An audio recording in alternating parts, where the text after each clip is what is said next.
새롭게 시작되는 공항 건설과 관련돼서 많은 문제점들을 제기하셨고 실제적으로 시민들의 투쟁이 끊이지 않고 있는 게 현실인 것 같습니다. 지금 전국 10곳이 지금 공항이 추진되고 있는데 기존에 있는 15개 공항도 실제적으로 9개 정도가 늘 적자 수준입니다.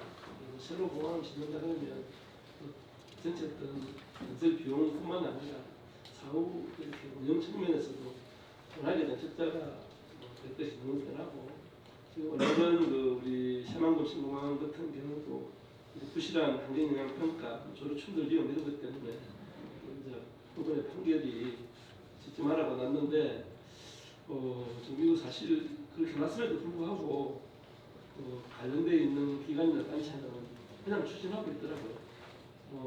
다시 이 신가면 뒤집어질 거라고 판단하고 실제적으로 예산도 오르고 이렇게 돼서 좀 더 이렇게 좀 강력하게 대응하지 않으면 무분별한 공항 건립은 앞으로도 계속될 가능성이 매우 높다고 생각합니다. 이런 항공 수요나 수요 예측 이런 것들을 좀 실제적으로 좀 면밀하게 해야 되는데 전부 다 가가 계산되는 경우가 정말 많은 것 같아요. 그래서 이런 것들이 좀 정확하게 좀 짚어져서 진짜 필요한 곳에 이렇게 최소한으로 좀 추진할 수 있는 좀 국민적 공감대를 만드는 게 무엇보다 중요하다고 생각합니다. 문제는 이제 이렇게 선거인 것 같습니다. 선거라는 공간 속에서 명분이 약한데도 불구하고 표를 받기 위해서 예비 타당성 문제 사업으로 막 추진되니까 이 위에 뒷감당은 이렇게 보실 사람들이 할 수밖에 없는 그런 것이 악순환 반복되는 것 같습니다. 근데 여기 오늘 본가왔을 때도 우리 오늘 문제를 좀 지적하고 문제점에 대한 대안을 마련하기 위해서 토론회에 또 참석해 주신 모든 분들도 감사를 드리고 저도 여러분과 함께 힘모으도록 하겠습니다. 예, 고맙습니다.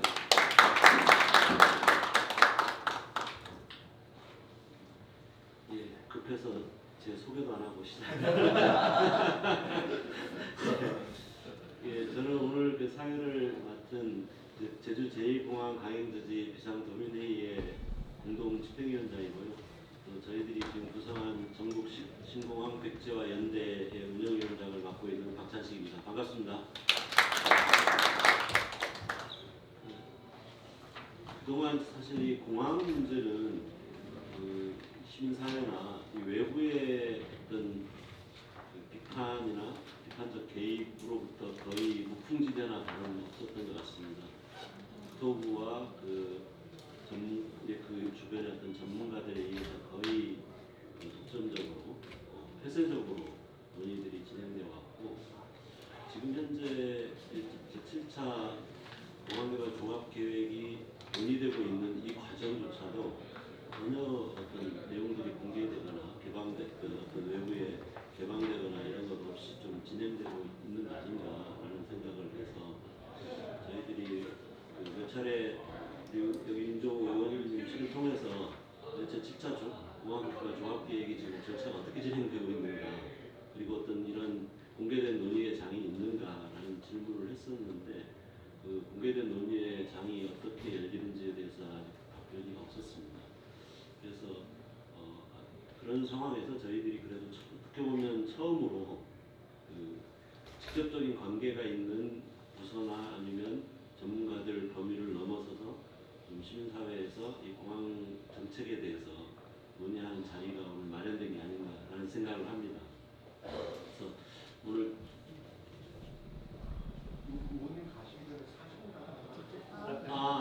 모여서? 어떤 식으로 찍으면 좋을까요? 나오셔서 같이 사진 하나 예. 그러면 본격적으로 시작하시면 네. 의원님 일정 있으십니까? 예.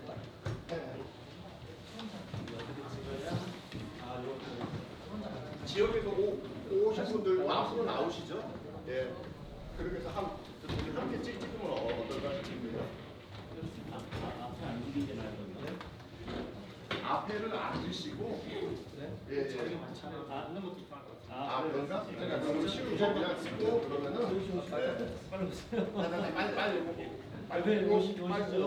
빨리 오셔야 또 찍고 또.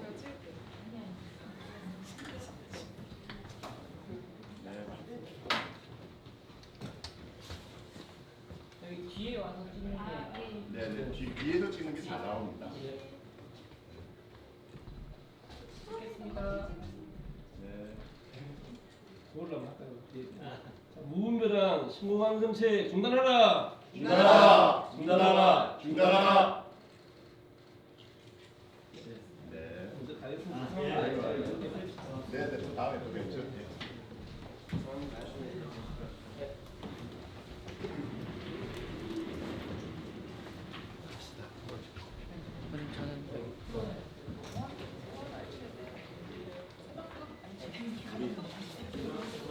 한다고 하는데 아직 모르신 것 같아요. 이제요.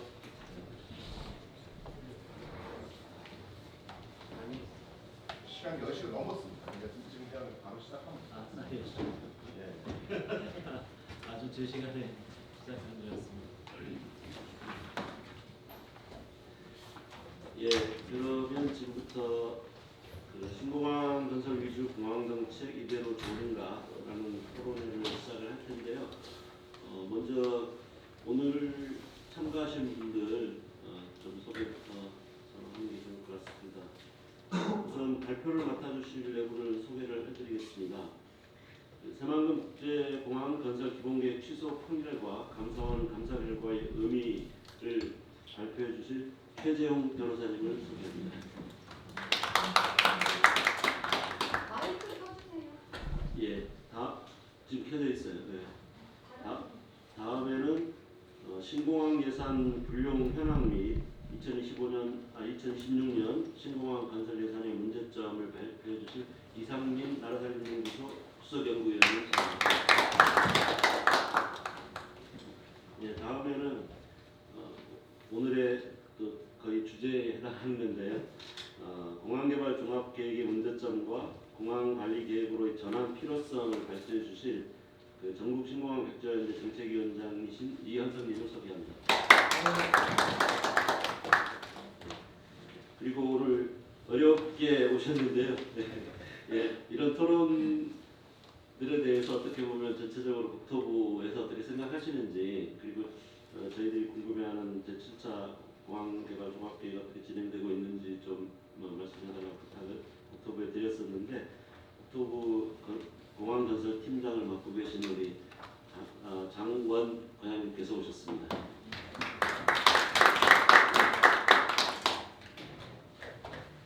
그러면 조금 이르고 아직 안 오신 분들이 있긴 있는데, 참 우리 참석해 주신 분들도 소개를 드려야 될 것 같은데, 제일 멀리 우리 제주에서 제1공항 강행제주 비상도민회의에 우리 공동집행위원장님하고 사무국장님 오셨습니다. 그리고 그보다 더 멀리 서귀포에 있는 우리 예, 해양시민과학센터 파란에서 오셨네. 예. 그 다음에 우리 아까 부산 예, 부산에서 오시지 않았나요? 우리 저 새만금에서 오셨네. 아니, 오늘 일정 대표님 앞자리로 오시죠. 예, 우리 새만금에서 우리 김윤태 대표님하고 김준성 집행위원장이 모셨는데, 김준 집행위원장님은 뒤에서 오늘 생중계를 담당해주고 계십니다. 반갑습니다. 그다음 우리 경기국제공항 단대 활동을 하고 계신 우리 황선희님 모셨습니다. 그리고 아까 제가 성함을 잘 몰라서 청주에서 오신 거죠? 예, 반갑습니다.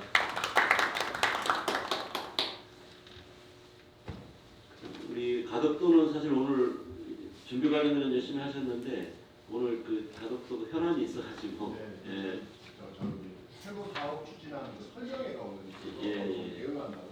그래서 그 뒤에 제가 잘 모르지만 뒤에 또 여러분들이 참가하시는데 우리 선생님들 반갑습니다. 그리고 우리 제주에서 우리 제주특별자치도 그 공항출지원과에서도 오셨습니다. 그리고 제주도 지역구 국회의원인 우리 문대림 의원 보좌관님이신 우리 오은환 부장관님.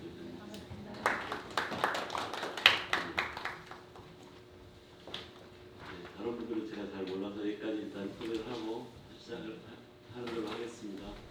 그러면 제일 먼저 그 새만금 국정원 건설 기본계획 추적 통결과 감사원 감사 결과의 의미에 대해서 최재형 변호사님의 발표를 듣도록 하겠습니다.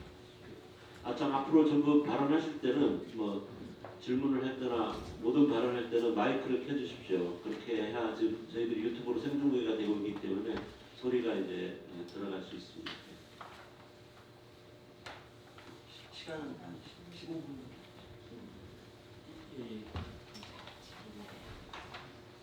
예, 새만금 국제공항 판결과 감사원에 대해서 비슷한 내용을 발표하겠습니다.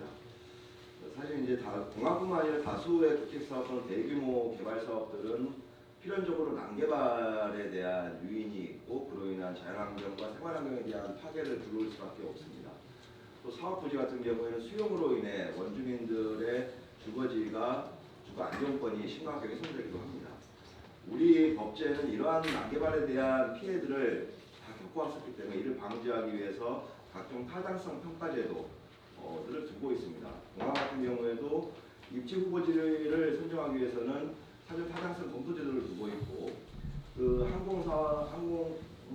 공항을 설치 운영하는 것에 대한 경제성 분석, 예비 타당성 제도도 있고 환경적인 평가나 계획의 적정성, 입지 적합성에 대한 걸 위해서 전력환경 평가 제도를 두고 있습니다. 이런 부분들은 행정의 전문적이고 객관적인 바탕하에서 우리 국토가 현 세대뿐만 아니라 미래 세대가 같이 향유해야 될 자산이기 때문에 그런 헌법적 의무를 실현하기 위한 것이 할 것입니다. 문제는 이러한 행정 권력들이 자신들의 기득권 유지와 자신들의 이익을 확보하는 수단으로서 각종 제도를 형용화시키고 난개발의 장밋빛 포장 아래에서 적극적으로 추진해 온다는 사실입니다. 새만금 같은 경우에는 예타를 면제시켰고 가덕동항 같은 경우에는 가덕도 시공원 특별법으로 입지 자체를 확정을 한 문제도 있습니다. 물론 이러한 행정 권력의 남용을 방지하기 위해서 헌법은 감사원을 두고 있긴 합니다. 그리고 최근에 감사원에서 동항 사업에 대해서 울릉도, 흑산도, 그다음 새만금에 대한 평가가 있긴 있었습니다. 그런데 우리가 4대강 사업에 대한 감사원의 기존 감사 행태도 열심히 봐왔습니다만 지연된 정의는 정의라고 할 수 없고 그 자체로 행정에 어떠한 중지를 가져올 수 없다고 한다면 그 효과도 많이 저감된다고 할 것입니다. 이런 부분들을 저희는 오늘 발표하려고 하고 있습니다. 문제는 이제 행정 권력에 대한 이런 문제가 있다면 그것은 권력 분립하에서 의회 권력에 의해 가지고 통제가 돼야 될 것입니다. 그런데 행정과 의회 모두 다 아까 위원님도 말씀하셨지만 대의제의 한계 또는 대의제의 위기에 따라서 유권자들 즉 표심, 지역 표심이라는 문제 때문에 전 국민 또는 미래 세대 또는 헌법이 부과하고 있는 그런 헌법적 의무를 망각하고 자신들의 투표 유권자들의 표를 얻기 위한 그런 난개발 정책들이 횡행하고 있는 상황입니다. 이러한 문제점들을 마지막에 가서 차단할 수 있는 것은 결국 법원뿐이 없는 것이 현실이라 할 것입니다.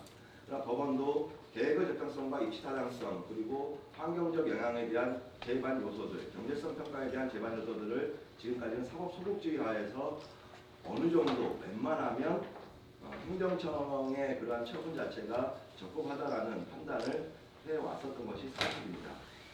이번 새만금 판결 같은 경우에도 이번 대법원에서 확립된 개발행정에 대한 위법심사를 진행한 것은 맞습니다.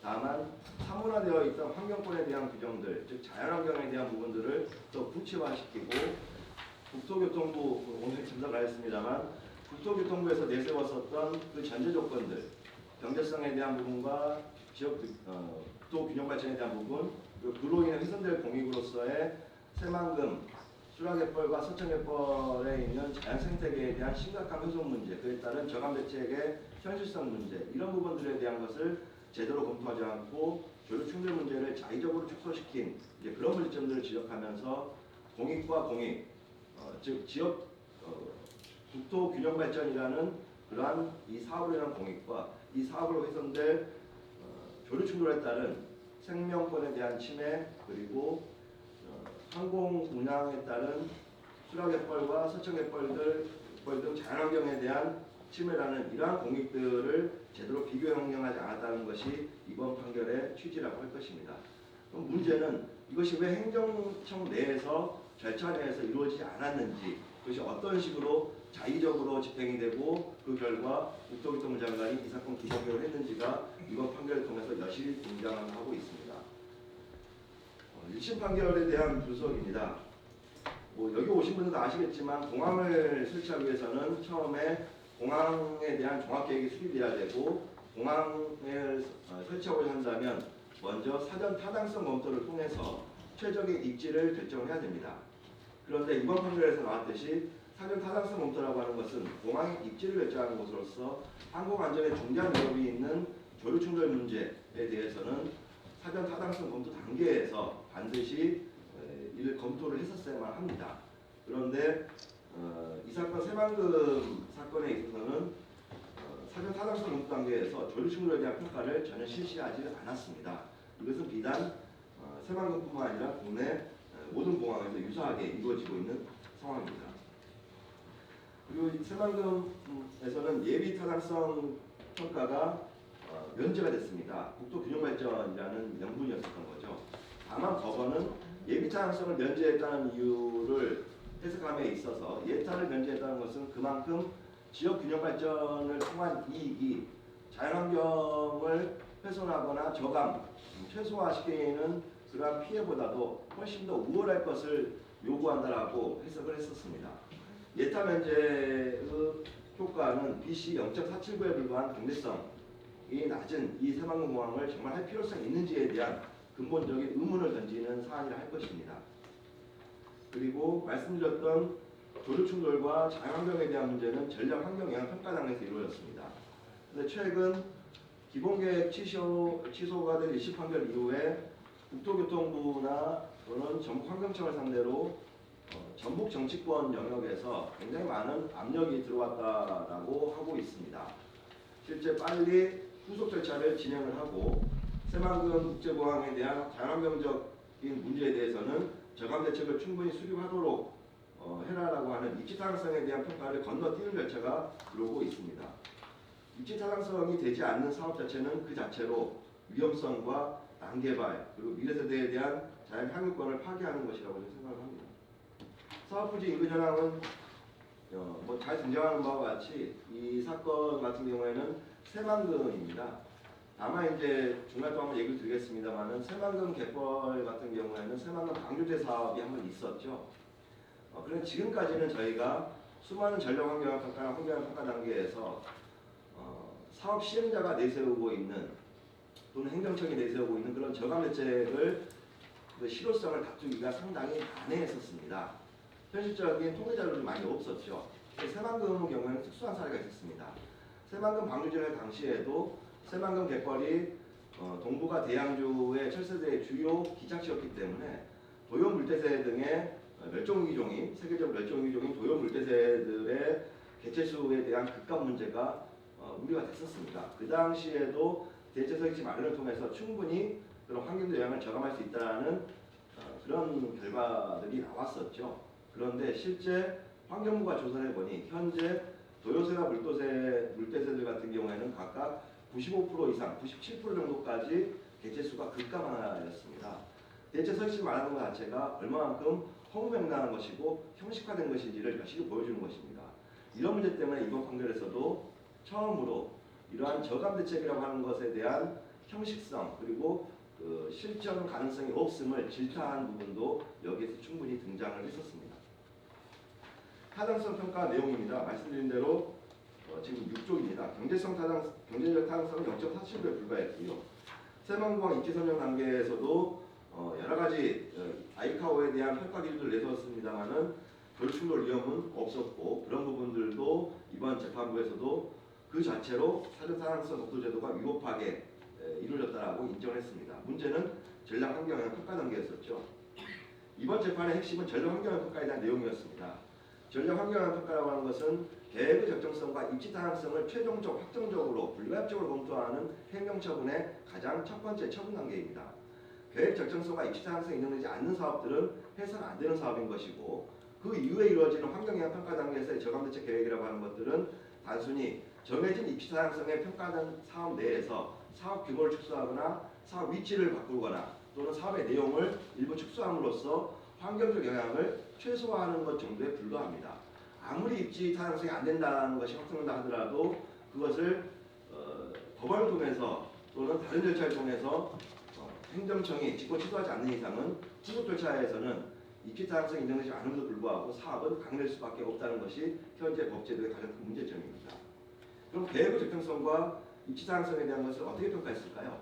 국토부는 계획의 적정성을 검토함에 있어서 국토균형 발전이라는 것을 가장 큰 명분을 내세웁니다.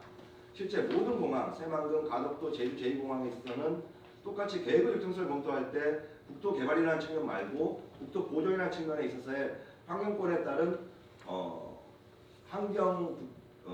국토 환경 종합계획이라든지 환경 보존계획, 생태계획 등에 대한 것은 굉장히 등한시하게 평가를 하게 됩니다. 정말 이것이 생태적인 국제협약이나 아니면 국가환경보존계획에 부합하는지에 대해서는 특별히 언급 없이 넘어가고 있는 것이 현실이었습니다. 그럼에도 불구하고 계획 적정성이 전부 다 이루어졌다고 한 것이죠. 만약 조류충돌 문제를 제외하더라도 서천법과 수락의벌의 세계적인 조류 기착지로서의 이 영향이 중대한 것인지를 평가를 하는 것이 계획 적정성일 텐데, 실제 이 새만금 공항 내에서는 그러한 영향 평가가 전혀 이루어지지 않았습니다. 이런 부분들도 역시 재판부가 질타를 했던 부분이기도 하죠. 그럼에도 불구하고 계획 적정성이 이루어졌다라고 전략 환경 평가는 서술하고 있습니다. 입지 타당성입니다. 입지 타당성의 제일 큰 문제는 조류 충돌로 인한 항공 안전과 자연환경 영향이라고 하겠죠. 입지 타당성은 공항을 만들면 당연히 항공기가 운항합니다.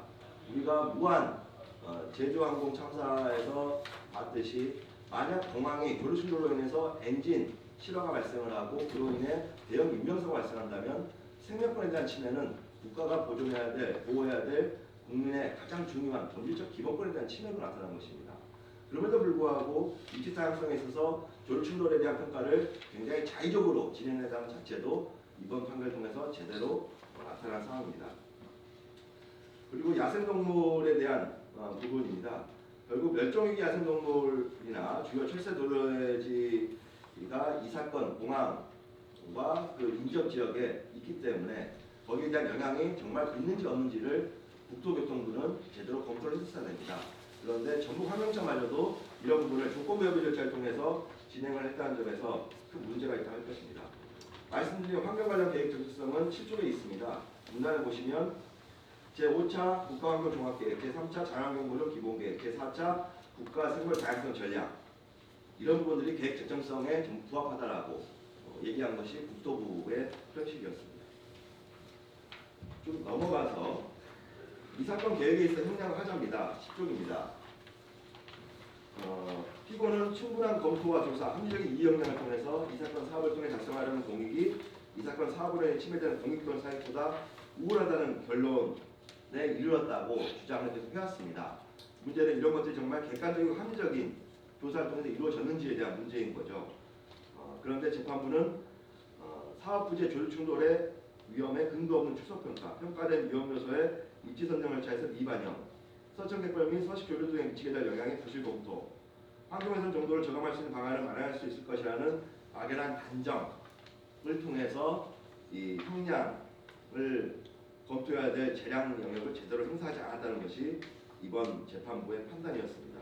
이런 부분들은 국토부가 항소심에서 새로운 저감 대책을 통해서 마련할 수 있다고 주장하고 있습니다만, 좀 전에 말씀드렸듯이 전략환경영향평가 단계에서 입지 타당성에 대한 영역과 환경영향평가 단계에서의 저감 대책이라는 것은 그 본질 자체가 다른 제도들입니다.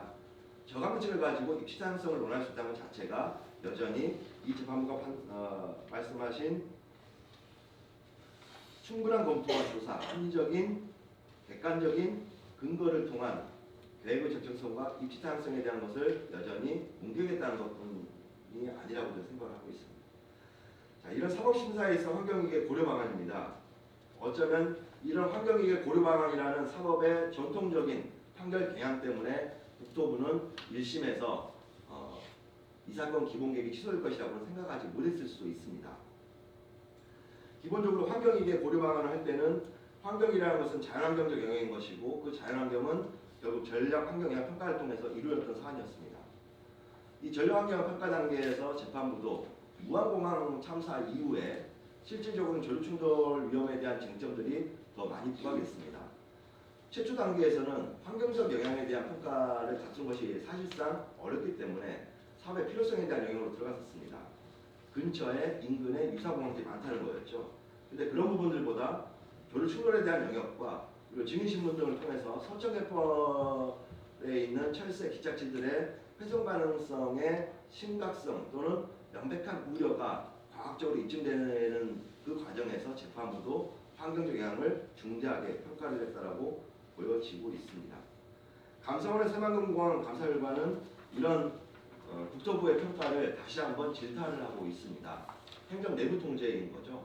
새만금공항을 만들었을 경우 실제 그런 것이 지역 균형 발전을 이룰 것이냐, 지역 균형 발전이라고 하는 것은 그걸 통해서 다양한 유동 인구와 항공 물자들에 대한 운송이라 할 것입니다. 다만 화물 운송이라는 것은 현재 주요 운항지가 동북아에 불과하고 있습니다. 그리고 여객 수요 증가에 따라서 화물 수요도 비례적으로 증가하고 있습니다. 그 화물 수요는 정말 사업자가 말하는 새만금 사업 단지에서 나오는 물류 운송이 아닌 여객 운송에 부합하는 것들이 더 많다는 것이 저희들이 보는 판단입니다. 실제 새만금공항은 그럼 정말 이익을 가져올 수 있을 것이냐? 감사원은 질타합니다. 매년 20억의 적자, 목표 연도인 2038년도에는 3,300억 이상의 적자가 발생할 것이라고 얘기를 하고 있습니다. 이런 사업이 정말 계획의 적정과 입시 다양성을 통과하고 이 사업이 목적하고 있는 국토 균형 발전을 이룰 것이냐에 대해서는 심각한 의문을 남길 수밖에 없습니다. 여기에 대한 것을 국토부도 좀 판단을 다시 한번 내려주시고 이 새만금 이게 과덕도와 과덕도와 현재 백령도, 흑산도, 대구 경북, 경기도, 그다음에 제주 제2공항 이런 부분에 있어서도 똑같은 평가를 통해서 국토부가 양평고속도로를 직권 취소를 했던 바와 같이 정 안 되는 사업이라고 한다면 얼마든지 직권 취소할 수 있고 특히 환경적 영역에서도 직권 취소를 통해서 그 적법성 인정된 사업들이 있습니다. 저희 항상 얘기하는 인천의 계양산 골프장이죠. 기존 인천시장이 도시관리계획 결정했었습니다만 이후 시장이 그걸 취소를 했었고 그 취소에 타당성이 있기 때문에 대법원까지 가서 롯데건설의 그 취소 소송이 전부 다 기각되고 인천시장이 최종 승소했던 사안도 있습니다. 그것이 정말 국토부가 또는 행정청이 국민을 위하고 헌법적 자신의 국토 균형 발전과 환경 보존 의무를 수행하는 역할을 생각합니다. 이상입니다. 네, 수고하셨습니다. 이번 새만금 국제공항 기본계획 취소 판결에서 어떻게 보면 그동안은 주로 절차적인 문제 삼았던 사법부가 좀 적극적인 환경 이익에 대한 협력을 통해서 그런 다른 기적 균형 발전이라는 내세우고 있는 공익과의 어떤 협력 비교 이런 걸 통해서 이제 이 사건의 이 계획의 철회를 판결했던 그 내용들에 대해서 좀 설명을 해주셨고 또 국토부가 좀 더 적극적으로 직권 취소하는 이런 좀 고려해야 되지 않느냐라는 말씀을 해주셨습니다. 네, 다음에는 우리 이상민 위원님께서 지금 공항 예산 계산 현황을 통해서 이 공항 건설 사업들의 문제점을 좀 짚어보는 그런 시간을 갖도록 하겠습니다. 예, 안녕하세요. 나라자는 연구소 이상민입니다. 저는 공항이나 유통 이쪽에 대해서 전문가는 아닙니다. 그 예산을 공부하고 있는데요. 근데 예산 측면에서 분석을 해보면은 공항 예산은 굉장히 좀 기묘하다, 좀 기괴하다 그것까지 말할 수 있을 정도로 이게 이 예산 동네에서는 사실 좀 찾기 어려운 그런 형태를 갖고 있어서 참 신기하다라는 생각을 가질 수밖에 없고요. 제가 그 코로나 직전인 19년도부터 내년도 예산안을 한번 쭉 분석을 전체 총 지출이 469조 원에서 728조 원으로 55% 늘었습니다. 그리고 한 6년간 한 55%, 그 연평균 한 6.5% 정도 총지출, 중앙정부 전체 총지출은 6.5% 늘었는데요. 그 자료는 21페이지에 있습니다. 그런데 그동안에 우리나라 SOC는 총지출 증가율을 조금 하회합니다. 그러니까 중앙정부 지출이 55% 느는 동안에 SOC 관련된 그 교통 및 물류 분야만 보면 한 44% 정도 늘어서 우리나라 그 도로 이런 철도 예산 같은 경우는 사실 별로 늘지 않아요. 도로 같은 경우는 같은 이 6년 동안에 연평균 1%는 늘지 않았거든요. 그리고 철도 같은 경우도 한 연평균 한 7% 정도 늘어서 철도는 그냥 우리나라 전체 총지출 증가율 정도 늘었고 도로는 거의 정체되고 있다라고 우리는 알 수 있고요. 근데 도로나 철도가 느는 이유는 신규 개설이 는 것보다는 오히려 그 이제 관리 예산이 굉장히 많이 들었습니다. 그래서 우리나라 SOC 같은 경우는 일단 전체적으로 예산이 정체되고 있다. 그리고 그 는 부분은 신규 개설이라기보다는 이제 관리가 굉장히 많이 늘고 있고 신규 개설은 대단히 제한적이다라는 것이 뭐 예산 측면으로 본 우리나라 SOC 특징인데 여기에 완벽하게 다른 이 부분이 바로 항공공항 예산인 거죠. 항공공항 예산은 19년도 한 1,560억 정도였거든요. 근데 이것이 2,600억, 3,500억, 4,000억이 되더니 이 올해는 1조 3천억 원, 내년에도 한 1조 3천억 원 정도 돼서 이 6년 동안에 늘어난 것이 무려 760%가 늘었어요. 그러니까 연평균 36%가 늘어난 부문이거든요. 근데 우리나라 전체 예산을 통틀어서도 이렇게 7년 동안에 700%가 넘게 증가한 부문은 꽤 이례적이다라는 사실을 알 수가 있는데, 그런데 이렇게 뭐 물론 상당히 이례적이긴 하지만 뭐 이렇게 늘어난 부분도 가끔 있죠. 근데 이렇게 늘어난 부분은 갑자기 이 경제 사회가 변해서 뭐 새로운 수요가 급증해서 이렇게 늘어난 건데, 근데 신공항 이 항공공항 부문은 예산은 늘어났는데 결산은 별로 늦지 않았습니다. 그러니까 늘어난 예산이 계속 이월되거나 구용되거나 또 이번에 한 번 이월되면은 다음에 또 이게 법적으로 두 번 이월은 아니잖아요. 그러니까 또 다음에 불용되고 또 편성되고 또 이월되고 또 불용되고 굉장히 좀 기묘한 형태로 되어 있다라는 사실을 우리는 알 수가 있는데요. 22페이지를 보면은 제가 각각의 이 세부 사업별로 연도별로 쭉 그 예산 금액을 좀 나열을 했거든요. 근데 요게 이 그 항공공항 부문에서는 그 건설 그 프로그램만 이제 따로 건설 프로그램만 따로 제가 그 세부 사업별로 연도별로 좀 나열을 했는데요. 19년도 같은 경우는 이게 사실 금액이 다 합쳐서 그 건설 프로그램만 보면은 220억이니까 220억이라는 의미는 실제로 이렇게 삽을 떴다기보다는 뭐 기획하거나 뭐 설계하고 뭐 그 정도 수준이다라는 사실을 우리는 알 수가 있는데요. 그런데 20년도부터 이제 특히 20년, 21년, 22년 이 코로나 때도 이게 굉장히 공항 사업은 크게 늘었고요. 20년 같은 경우는 이제 울릉도 공항이 한 380억 원으로 굉장히 크게 늘었고요. 제2공항 예산도 한 350억으로 크게 늘었습니다. 23년도는 굉장히 22년도, 23년도는 굉장히 도드라지는데요. 22년도 같은 경우는 울릉도 공항이 한 1,000억 정도로 굉장히 크게 늘었고요. 그리고 23년도부터는 드디어 이제 이 가덕도 신공항 예산이 한 130억 정도 들어서고 24년도는 가덕도 신공항 건설 예산이 5천억 원, 25년도는 9천억 원. 가덕도 신공항 예산이 굉장히 크게 늘었죠.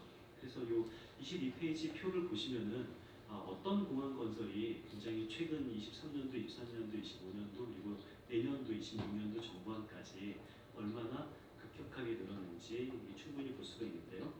그에 반면에 그 공항 예산 중에서 신규 건설이 아니라 관리 예산이 있습니다. 그 관리 예산이 이 항공 발전 지원 프로그램, 그러니까 공항 신규 건설뿐만 아니라 그냥 말 그대로 항공 발전 지원 프로그램 금액은 19년도 1,300억 원에서 26년도 내년도 한 1,900억 원이니까 그냥 뭐 정상적인 크게 다르지 않는 정도 들었습니다. 그래서 항공공항 예산이 늘어난 것은 어떤 항공 발전 지원 예산이 늘어난 것이 아니라 신규 건설 예산이 급증했기 때문이다라는 건데요. 자, 재밌는 거는 좀 재밌다기보다는 좀 기괴한 것은 24페이지를 보시면 나오는데요. 24페이지 보면은 24년도 이 결산 내역을 이 세부 사업별 그리고 지출 목별로 정리를 했습니다. 보면은 이 가덕도 신공항 같은 경우는 이 건설 공단 설립 운영 첫 번째 세부 사업 보면은 97억 원이 확정이 됐고 지출 금액이 뭐 100억 원 정도 됐다. 공단을 설립하고 운영하는 예산은 뭐 아주 정상적으로 집행이 잘 되고 있습니다. 그런데 공단 설립 운영은 잘 집행이 되고 있는데 실제 건설 예산은 얼마냐? 건설 예산 이 세 번째 볼드를 보시면은 국회에서 확정된 것은 5,300억인데 실질적으로는 부용 금액이 한 1,000억 원 이상 생기고요. 그리고 이 보시면은 이 새만금공항 같은 경우는 이 예산 확정 금액이 320억 원인데요. 지출 금액은 한 13억 원이죠. 그리고 300억 원은 2월되고 한 60억 정도는 부용되고 마찬가지로 울릉도 공항 같은 경우는 900억 원 중에서 2월 금액이 한 400억 원 정도 되고요. 그리고 밑에 제주 제2공항 보면은 한 170억 중에서 2월 금액이 한 150억 정도 됩니다. 흑산도 다음 페이지 25페이지 보면은 흑산도 보면은 65억 중에서 부용 금액이 한 62억 정도 되니까 이게 짐작하시다시피 이게 예산은 편성이 됐지만 집행은 거의라기보다는 정말 잘 안 되고 있죠. 23년도도 마찬가지입니다. 26페이지를 보시면은 23년도 각각의 그 세부 사업별 그리고 목별 집행 내역이 어떻게 되는지 정리를 했는데요. 마찬가지로 보면은 집행 내역이 굉장히 없죠. 새만금 신공항 같은 경우 보면은 국회에서 135억 원 확정됐지만 부용 금액이 82억 원입니다. 이게 부처 입장에서는 이게 편성을 했는데 많은 금액이 부용되거나 2월이 되면은 이게 굉장히 논란이 심해요. 그러니까 국회에서도 논란이 굉장히 지적이 심하고 그리고 기재부도 아니 이렇게 집행을 못할 거면은 더 이상 이제 내년에는 편성하지 말자라는 것이 일반적인 예산 편성의 관행입니다. 근데 제가 오늘 가장 강조하고 싶은 것은 아니 편성은 됐지만 집행이 안 됐다면은 아니 그러면은 돈을 못 쓴 거니까 뭐 국민의 세금을 아낀 거 아닐까?라고 생각한다면 이것은 큰 오해인 거고요. 이 예산 사업에서 집행을 하지 못했다는 것은 이 돈이 남았다는 것이 아니라 기회 비용이 발생했다라고 정확하게 인지를 해야 되는 겁니다. 그러니까 국민이 우리가 하고 싶은 사업은 굉장히 많아요. 굉장히 사업은 많은데 우리가 지출을 못하고 있죠. 그냥 돈이 부족하니까. 우리가 뭐 원하는 복지나 우리가 원하는 뭐 R&D 당연히 충분히 다 편성할 수가 없고 그것은 제한된 예산의 한계 때문에 편성할 수도 없고 집행할 수도 없는 건데 우리가 집행하지 못할 곳에 예산이 편성됐다는 것은 그냥 돈이 써서 남은 것이 아니라 우리가 필요한 사업에 그만큼 편성하지 못했던 기회비용이 발생됐다라고 우리는 이해하는 것이 가장 합당한 예산을 바라보는 이해 방법인 거고요. 특히 제가 새만금 신공항 예산을 한번 좀 따로 봤습니다. 보면은 20년도부터 한 40억 그리고 23년도, 24년도 특히 24년도 한 320억으로 굉장히 크게 늘었는데요. 그런데 실제로 결산 내역을 보면은 28페이지 새만금 결산 내역을 보면은 실제 집행 내역은 크지 않고 당연히 계속 2월되거나 부용되거나 그런 식으로 예산이 계속 집행되지 않게 됐는데 그런데 이게 보면은 이번에 그 새만금 관련돼서 1심에서 이 사업 추진이 이게 걸림돌에 걸리니까 전북도지사인가요? 전북도지사가 이미 굉장히 투자한 돈이 많기 때문에 이 돈을 날릴 수가 없으니까 이 사업은 계속 해야 된다라고 주장을 했습니다. 그런데 이 사업을 통해서 이미 집행된 내역이 뭘까를 한번 조사를 해보면요, 이게 사실상 주머니가 바뀐 거죠. 그러니까 이게 새만금 개발청 29페이지에 나와 있는데요. 건설 보상비가 제일 큽니다. 29페이지 보면은 집행 내역을 보면은 가장 큰 게 건설 보상비고 건설 보상비가 뭐냐면은 농림부한테 사업 부지 매립 면허권을 이거를 지출한 거예요. 그러니까 이게 뭔 소리냐면은 농림부가 이 새만금을 개발을 한 다음에 이것이 준공이 됐으면은 이거를 매매를 해야죠. 그 매매를 하기 위해서 농림부가 이 새만금 요거를 개발한 건데, 근데 아직 준공이 안 됐으니까 지금은 매매 계약을 할 수가 있는 것이 아니라 그 매립 면허권을 사실상 요거를 매매 계약과 마찬가지의 경제적 형태로 양수 양도를 하는 건데요. 그렇다면은 이 새만금 개발청의 집행 내역은 뭐냐면은 농림부한테 준 돈입니다. 농림부한테 260억을 준 돈이기 때문에 물론 새만금 개발청 입장에서는 260억이 나갔어, 이 돈 아까워라고 개발청 입장에서는 아깝죠. 근데 대한민국 국민 입장에서는 별로 아까울 돈이 아니에요. 이 돈이 어디 뭐 다른 데로 가거나 사라진 돈이 아니라 그 농림부로 들어온 거다. 그래서 농림부 입장에서는 이 돈을 받아서 뭐 나름대로 개발을 한 거에 대해서 요 개발 이익을 얻었다라고 우리는 볼 수도 있는 거기 때문에 이것이 뭐 이 돈이 아까워서 계속 추진해야 된다라는 것을 보면은 이 대한민국 국민 입장에서는 뭐 크게 아까워할 필요 없다. 농민부 돈도 우리 국민 돈이고 이 개발청 돈도 우리 국민 돈이다라고 이해할 수가 있는 거고요. 그래서 저는 특히 예산을 편성할 때 전년도 이원된 사업이 있으면은 뭐 예산 현액을 증대시키는 거잖아요. 그렇다면 새롭게 예산을 편성할 수도 없는데, 근데 좀 이 국회 기묘한 관행이 원래 이렇게 2월 사업과 불용 사업이 많으면은 분명히 의원님들 굉장히 많이 혼내요. 이거 왜 이렇게 2월 많냐, 불용 많냐, 그럼 내년도는 편성하지 말라라고 하는 것이 다른 예산 사업들의 관행인데, 근데 여기서 대해서는 그렇게 의원님들이 안 혼내는 거 같아요. 불용이 많고 이원이 많이 돈 혼내지 않는 거 보면은 여기 대해서는 좀 의원님들이 좀 통이 크시다. 아, 굉장히 광대하시다라는 그런 생각이 듭니다. 이상입니다.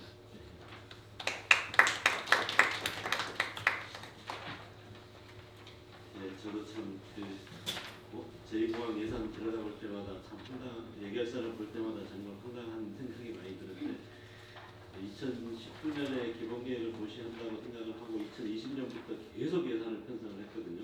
근데 해마다 2월이에요. 몇 년째.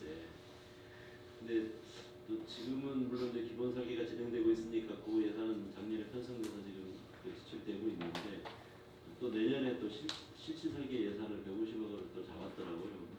근데 사실 환경영향 평가가 안 되면 실시 계획을 할 필요가 없는데, 환경영향 평가가 내년대로 끝날 가능성이 제가 볼 때는 전무하거든요. 그러면 사실 실시 계획을 할 일이 없어요. 없는데 내년에 실시 설계 예산이 또 150억 편성돼 있고, 아까 말씀하셨지만 다른 예산 같았으면 다 잘라, 이게 이렇게 집행률이 낮으면 그 다음에 거의 다 자르잖아요. 그래서 우리가 보통 보면 뭐 12월달 되면 없는 도로도 막 뒤집어 퍼가지고, 깨끗한 도로도 막 뒤집어 퍼가지고 퍼스트로 하고 그 보도블록 가 끼우고 하는 게, 그게 지출이 안 되면 다음에 그 관련된 예산을 받을 수 없다. 그러니 억지로 다 지출해야 된다 해가지고 막 지출하는데, 공항 예산은 그렇게 지출하지 않고도 다음에 잘 받아내고 있는 서로 그 기재부도 그렇고 국회의원들끼리도 서로 봐주기를 하는 게 아닌가라는 생각이 드는데, 이런 문제점 처음으로 좀 이런 지적하는 자리가 됐던 것 같습니다. 이제 세 번째 제 오늘의 그 결론에 발제를 우리 저희 신공항 국제화 연대의 그 정책위원장을 맡고 계신 우리 이현성님이 해주시겠습니다. 앞에 화면이 아니라 양쪽 화면을 나오고 있으니까 양쪽 화면을 보시면 될 것 같습니다. 네, 박수로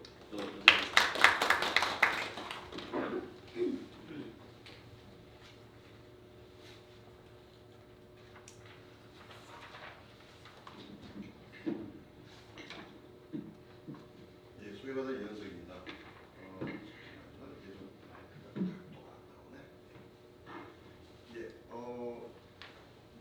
오늘의 주제이기도 하고 사실은 좀 새로운 문제 제기를 좀 던지고 싶어서 기획한 토론회이기도 합니다. 그래서 지금까지 나왔었던 뭐 여러 가지 개별 공항에 대한 문제 제기, 그리고 그냥 각각의 환경 피해라든가 최근의 주로 충돌 문제라든가 이제 여러 가지 얘기들은 토론이 많이 되었는데, 계속 이 공항 문제를 들여다보고 있으면 이게 왜 이런 문제들이 계속 반복될까, 뭐 이런 좀 생각을 좀 하게 되었습니다. 그리고 그것을 따라가다 보니까 올해 연말까지 이제 계획을 확정하기로 했었던 공항개발 종합계획이라고 하는 게 나온 거죠.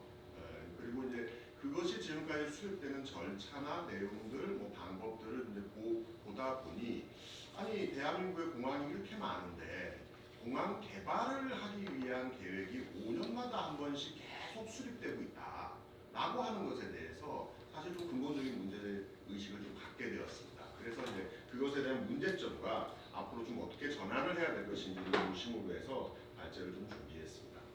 처음 뭐 보시는 분도 있으실 것 같아서 일단은 공항 개발 종합계획이라고 하는 게 어떤 것인지에 대해서 간략하게 좀 설명을 좀 드리겠습니다. 이게 지금 공항시설법에 의해서 이제 공항 분야의 최상위 법정 계획으로 이제 추진되고 있고요. 국토종합계획과 국가기관교통망 계획이 이제 상위 계획으로 되어 있습니다. 거기에 여러 가지 도로, 철도, 공항, 물류, 뭐 항만 여러 가지 이제 관련한 계획을 세우게 돼 있고, 그것은 이제 5년마다 한 번씩 이런 계획을 수립하도록 되어 있습니다. 현재는 제6차 공항개발 종합계획이 21년도부터 25년도까지의 계획으로 해서 그렇게 지금 이제 시행이 되고 있는 중입니다. 그러다 보니 25년도가 거의 끝나가고 있고요. 그래서 지금 제7차 공항개발 종합계획을 올해 연말까지 확정을 한다. 뭐 일부 언론에서는 뭐 11월 중으로 확정된다는 얘기가 처음에 나왔다가 지금 뭐 12월 중으로는 하지 않겠느냐 뭐 이런 얘기들이 나오고 있는 좀 그런 상황입니다. 그래서 공항시설법을 좀 보시게 되면요, 이게 2017년도에 공항 관련한 법률은 크게 한번 재편이 되었습니다.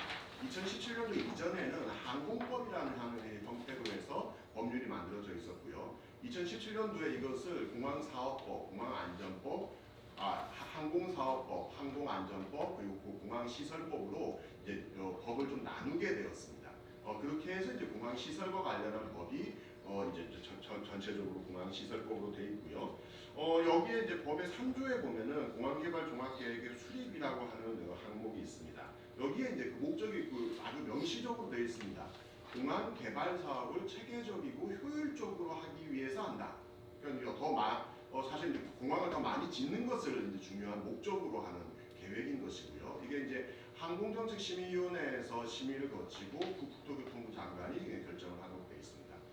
이게 사실 시설을 법의 이름으로만 놓고 보면은 시설을 관리할 것 같은 법률입니다만은 법의 상당 부분들이 이 공항을 빠르게 건설하는 데 효율적으로 되어 있기 때문에 다른 이제 우리 보통 이제 개발과 관련한 법률에서 흔히 보이는 이제 소위 얘기하는 의제 조항, 이 공항의 계획이 실시 계획으로 수립이 되면 여러 가지 법에서 나와 있는 인허가 절차를 승인받은 것으로 인정해주는 그런 조항들이 들어가 있고 한 30개 정도 법률에 관련해서 얽혀서 관련한 내용들이 되어 있습니다.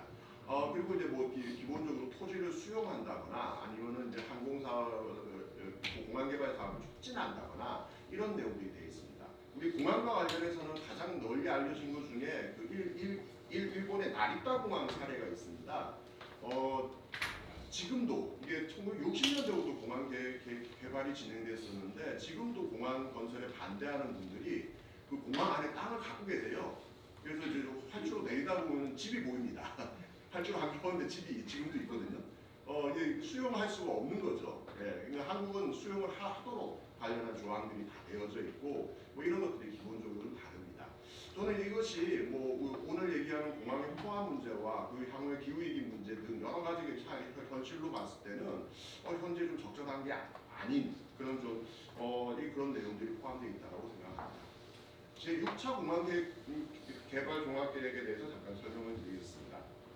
여러 가지 내용들이 많이 나오는데요. 그 중에서 가장 큰 핵심은 이 공항을 왜 이렇게 지어야만 하느냐. 국가와 지역경제 성장을 견인해야 된다고 하는 내용이 굉장히 반복적으로 나오고요. 그리고 공항과 공항 주변 지역을 연계해서 개발하고 지역경제의 거점으로 만들고 이를 통해서 지역 균형 발전을 해야 된다는 내용들이 이 관련 계획에 아주 중요한 포인트로 들어가 있습니다.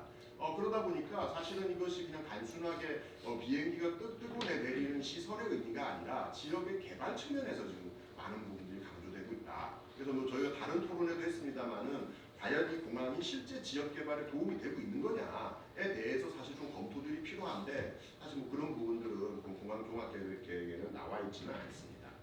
알고 계신 것처럼 이제 15개 공항이 지금 현재 운영되고 있고요. 그와 별도로 6개 공항이 추진 중이라고 되어 있습니다. 그리고 백령공항과 서산공항은 관계기관 협의 중이고요. 그리고 추가 검토라는 항목으로 해서 경기 남부, 원주, 포천에 대해서도 검토해 보겠다. 사실상 이 문서를 보면 어떤 느낌이 나오냐면은 각 지자체에서 제시한 공항 건설해 주세요라고 하는 민원을 어떠한 형식으로도 간에 계획에 다 한 줄이라도 넣었다. 예, 그래서 실제로 이게 추진 중하고 협의 중하고 검토 중이 있는데 이게 사실 뭔 차이인 건지 이런 것도 좀 애매할 정도로 굉장히 좀 이렇게 들쑥날쑥한 그런 형태로 되어 있는 걸 보실 수 있습니다. 이제 여기에 근거가 되고 있는 것이 이 항공 수요입니다. 그 아까 보여드렸던 법에도 보면은 항공 수요를 5년마다 한 번씩 예측하도록 되어 있습니다. 근데 보시면은 왼쪽 밑에 그래프를 한번 보시죠. 항공 수요가 직선으로 쭉 올라가는 그래프로 해서 점선으로 되어 있는 걸 한번 보실 수 있을 겁니다. 이게 보통 우리가 그 수요 예측을 할 때 BAU라고 부릅니다. 온실가스나 전력이나 비슷한 여러 가지 개발주의 논의가 있을 때 나오는 건데요. 지금까지 늘어섰던 추세선을 그대로 연결해서 지금 식으로 가면 앞으로 늘어날 걸 그냥 선으로 쭉 이은 거죠. 근데 6차 개발 계획의 경우에는 코로나19가 있었기 때문에 중간에 뚝 떨어졌다. 근데 이게 앞으로 몇 년 사이에 복원이 될 거다라고 해서 시나리오를 잡았습니다. 근데 굉장히 제가 보고 놀랬던 것은 중간에 이런 표현이 있습니다. 이 예측의 시나리오가 근거가 된 게 뭐냐? 단기 예측은 국제기구 예측을 했다고 되어 있습니다. 국제기구 예측을 바탕으로. 근데 이 지금 그 국제기구라고 하고 있는 두 군데, 국제항공운수협회 같은 경우는요 보면은 항공사들의 협회입니다. 유엔 기구가 아니고요, 항공사업자들의 협의체거든요. 그리고 ACI라고 하는데도 공항들의 협회입니다. 당연히 여기는 수요를 사실 사업자들은 부풀릴 수밖에 없는 부분이 있는 거죠. 그거를 바탕으로 해서 여러 가지 우리나라 예측이 되고 있다. 그래서 이제 다른 나라 사례들을 봤더니 이런 예측들을 참고하긴 합니다만은 대부분의 나라들이 독자적인 모델과 내용을 가지고 전부 다 예측을 하고 있습니다. 그런데 한국은 사실상 사업자들의 예측이 그대로 반영되고 있고, 뒤에 말씀드리겠습니다만은 그랬을 때 그 예측이 맞냐? 그렇지도 않다. 이런 부분들이 좀 나오고 있습니다. 그래서 사실 이런 부분들이 현재 공항을 계속 개발해야 되는 근거로서 계속 활용되고 있다. 그래서 이제 한국을 실제 봤습니다. 2025년도까지의 계획이었기 때문에 2025년도에 공항별 실적이 예측 결과가 있거든요. 거기에 보면은 S1, S2, S3라 그래가지고 기본 시나리오가 있고 또 이제 비상용으로 시나리오가 몇 개 더 나옵니다. 그래서 그걸 빼고 기본 시나리오를 중심으로 해서 보면은 붉은색으로 보이는 것이 그 중에서 가장 위축된 시나리오보다도 2024년도 실적이 더 적은 겁니다. 그러니까 전부 다 부풀려진 거죠. 그러니까 가장 위축한다고 했는데도 실제로 그보다 더 실적이 안 나온 겁니다. 사실 뭐 예측은 틀릴 수도 있습니다. 근데 문제는 21년도에 예측한 거를 지금 불과 몇 년 안 됐잖아요. 먼 미래의 예측은 틀릴 수도 있거든요. 근데 불과 얼마 안 남은 정도의 예측에서도 굉장히 지금 보면 차이가 많이 나고 있고, 이런 측면들에서 과연 이걸 국토부나 관련해서 이런 이런 시나리오를 개발한 측에서 어떻게 평가하고 있는지 이런 부분들이 사실은 이전 계획에서도 잘 안 나옵니다. 계속 예측이 틀리고 있는데 이 틀린 것에 대한 구체적인 평가라든가 보완책이라든가 또는 너무 심한 경우에는 기본적으로 좀 책임 소재 이런 부분들이 있을 텐데, 대표적으로 많이 틀리는 데가 무한공항입니다. 보시면 가장 적은 그 시나리오의 경우에도 국내 실적이 223만 명이 공항을 이용한다 그랬는데 실제로는 5만 명도 이용을 안 했어요. 너무 차이가 많이 나서 저도 보고 숫자가 잘못되는지 몇 번 다 봤습니다. 이런 일들이 지금 벌어지고 있다는 거죠. 예, 이런 것들이 사실은 좀 제대로 짚어지는 필요가 있겠다. 한 45표 차이가 나고 있더라. 저도 보고 깜짝 놀랐습니다. 사실 이런 지적은 저희가 좀 환경단체만 하는 게 아닙니다. 이미 감사원에서 올해 나온 여러 가지 공항 실적과 관련한 감사에서 이미 지적이 있었고요. 보시면은 이 수요가 있다는 걸 바탕으로 해서 BC 분석이 다 1을 넘는 것으로 되어 있는데 다 이제 부풀려져 있는 거죠. 그래서 실제로 이제 흑산공항의 경우는 다시 재검토해봤더니 수요가 83%나 감소했다. 뭐 이런 식의 이제 이야기들이 나오고 있는 거죠. 사실은 저는 흑산공항에 국토부가 108만 명이 이 공항을 이용할 거라고 예측을 했는데요. 흑산도에 100만 명이 이용을 하는 게 적절한 것인지에 대해서도 저는 사실 좀 의문을 던지고 싶어요. 실제 저 수요가 있어도 저는 문제라고 보고요. 예. 이런 문제들에 대해서 사실 끊임없는 지적들이 있었는데 사실 이 감사원 감사 결과에도 국토부는 통보주의 그리고 한국공항공사의 경우는 주의만 하고 그냥 넘어가 버린 거죠. 그러다 보니까 계속 적자가 누적되고 있다 이런 것들은 많이 보셨을 겁니다. 사실 이게 한두 해 된 문제가 아닙니다. 울진공항은 사실 다들 입고 계신데요. 울진에 공항이 있습니다. 근데 수요가 없어서 개항도 못하고 지금은 훈련 비행장으로 쓰고 있어요. 심지어 96년도에 처음 지을 때 보잉 737이 뜨지 못한다고 활주로까지 연장해서 공항을 제대로 지었습니다. 하지만 수요는 부풀려져 있었고 공항은 개항하지 못했고 중공은 돼버리니 이걸 어떻게 할 거냐 그러다가 비행 교육원을 쓰고 있는 거죠. 이게 이제 벌써 10년도 넘은 일인데 이런 일들이 지금도 반복되고 있다. 근데 이때도 감사원 지적이 있었습니다만은 별 다른 징계라든가 처분이라든가 이거 없이 그냥 넘어갔다. 이게 사실은 제대로 된 일들이냐 이런 문제 제기를 하지 않을 수 없습니다. 대구 경북공항 얘기를 좀 해보겠습니다. 여기 저희는 주로 이제 가덕도, 제주도, 새만금, 경기 뭐 이렇게 해서 하고 있습니다만은 TK공항 같은 경우도 굉장히 저는 문제가 심각하다고 봅니다. 이 공항을 이전하는 사업인데요. 이거를 지금 대구시가 원래 하겠다고 해서 추진하고 있습니다. 근데 대구시가 요즘 못하겠다고 이거를 국가사업으로 전환해야 된다는 얘기가 계속 나옵니다. 그러면은 이게 사실 처음 얘기랑 다른 거죠. 그러니까 즉 사업을 추진하려고 하는 주체도 지금 이걸 제대로 수용을 못하는 상태에서 이게 좀 비용이 굉장히 많이 들어가게 되니 국비로 20조나 되는 큰 돈을 지원해달라라는 얘기들이 나오고 있다. 그럼 이럴 거면 왜 공항을 굳이 이전해야만 하는 것이냐에 대한 기본적인 문제의식까지 포함해서 사실은 지금 공항건설 정책 자체가 근본적인 문제에 봉착했다고 봅니다. 아울러 저는 여기 악순환에 계속 고리를 만드는 것 중에 하나가 관련 지자체의 문제가 있다고 봅니다. 공항을 만들었는데 수요가 없으니 그 공항에 다시 항공기를 유치하기 위해서 지역별로 지원 조례를 다 갖고 있습니다. 오른쪽 보시면은 지역마다 관련한 지원의 조례들이 있고요. 주로 보시면은 공항 수요가 없는 지역들입니다. 그러니까 여기에 이제 예를 들면은 항공기를 계류하는 비용을 지원한다거나 아니면 착륙하는 비용을 지원한다거나 아니면 관련한 지역 항공사를 유치하는 활동을 한다거나 대표적으로 우리 새만금 같은 경우는 아직 공항이 지어지지도 않았는데 공항 활성화 계획이 지금 나오고 있거든요. 이런 종류의 문제들이 되고 있다. 근데 지금 이 해외의 경우에는 뭐 아시겠습니다만은 저기 암스테르담이라든가 또는 영국의 같은 경우에는 지자체에서 항공산업에 대한 광고를 금지하고 있습니다. 왜냐하면은 항공 수요를 늘리는 거거든요. 계속. 그래서 예를 들면 석유 정유사라든가 항공사라든가 이런 데는 지하철 광고 금지.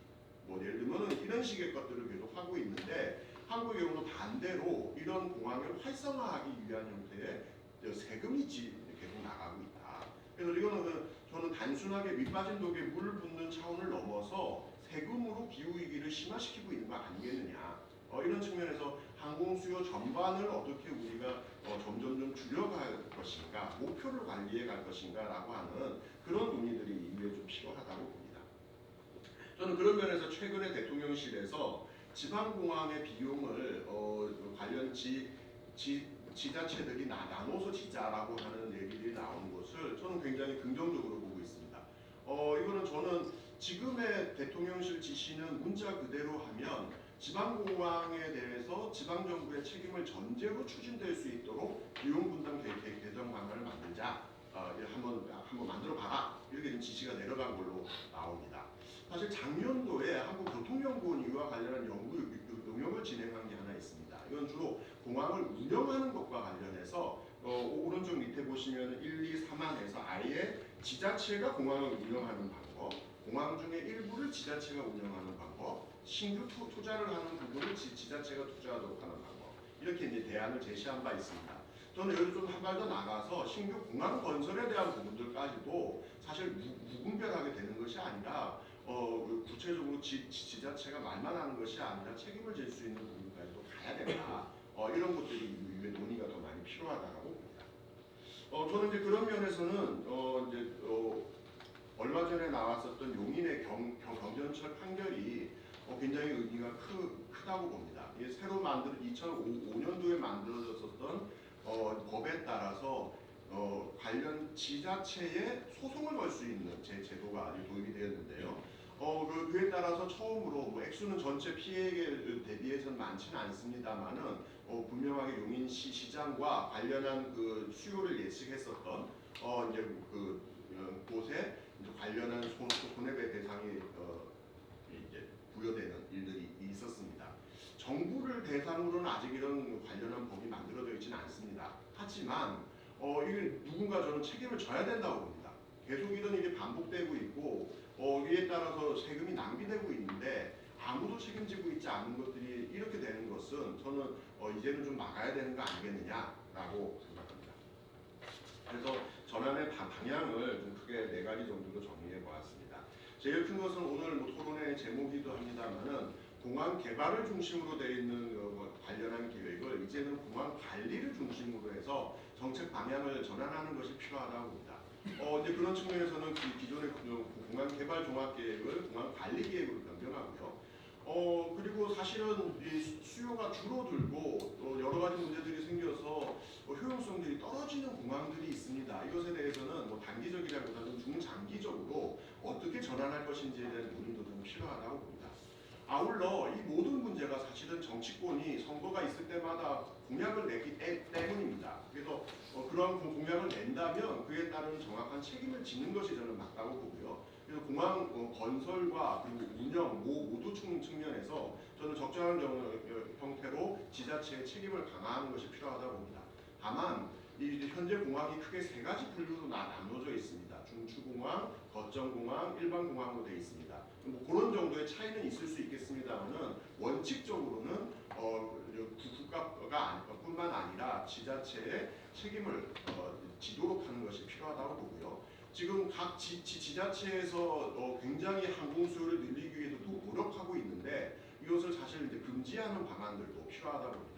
당장에 우리가 비행기 타지 말자 이럴 수는 없겠습니다만은 최소한 광고에 대해서 그리고 이제 수요를 늘리는 지원에 대해서는 단계적으로 줄이는 방향으로 가야 된다고 봅니다.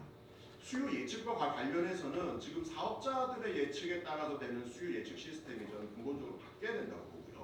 그리고 이것이 만들어지고 난 다음에 평가가 저는 필요하다고 봅니다. 정말 그만큼 늘게 된 것이냐, 그리고 그것이 이제 변화될 수도 있는 거죠. 각각의 여러 가지 변수들이 있는 거니까요. 그런 측면들에서 다시 이것을 재평가하고 투명하게 그 예측 결과에 대해서 공개하는 것이 필요하다고 봅니다.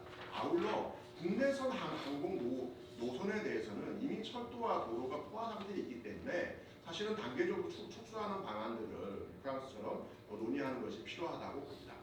또한 이 사실 공항 정책과 관련해서는 관리에서 저는 핵심은 안전이라고 봅니다. 그래서 관련한 최근에 이제 논쟁이 되었고 있는 또는 이제 조만간 12월이면은 무안공항 참사가 1년이 됩니다. 근데 아직도 조류 충돌과 관련해서 어떤 대비책과 어떤 방안들이 있는지 사실 명확하지 않습니다.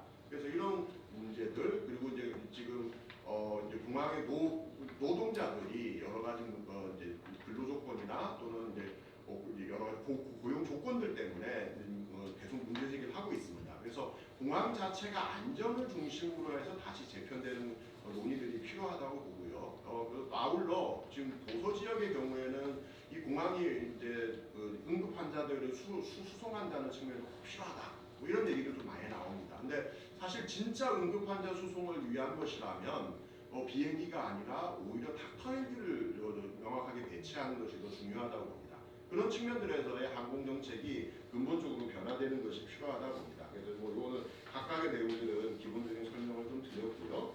여기서 이제 부가적으로 한 가지만 더 더 말씀드리면은 수요 예측과 관련해서는 지금도 이제 관련해서 보통 이제 교통연구원이 하고 있습니다만은 좀 더 명확하게 실명제 도입이 필요하다고 보고요. 관련해서 어떤 모델을 사용해서 이런 것들을 만들었는지에 대한 정보를 공개하고 수요 예측에 대한 별도의 공청회 등 그리고 사후 평가 등이 돼야 된다고 봅니다. 그리고 예측은 뭐 항상 틀릴 수 있는 거기 때문에 정확하게 책임의 범위와 오차 범위를 명확하게 하는 것이 필요하겠고요.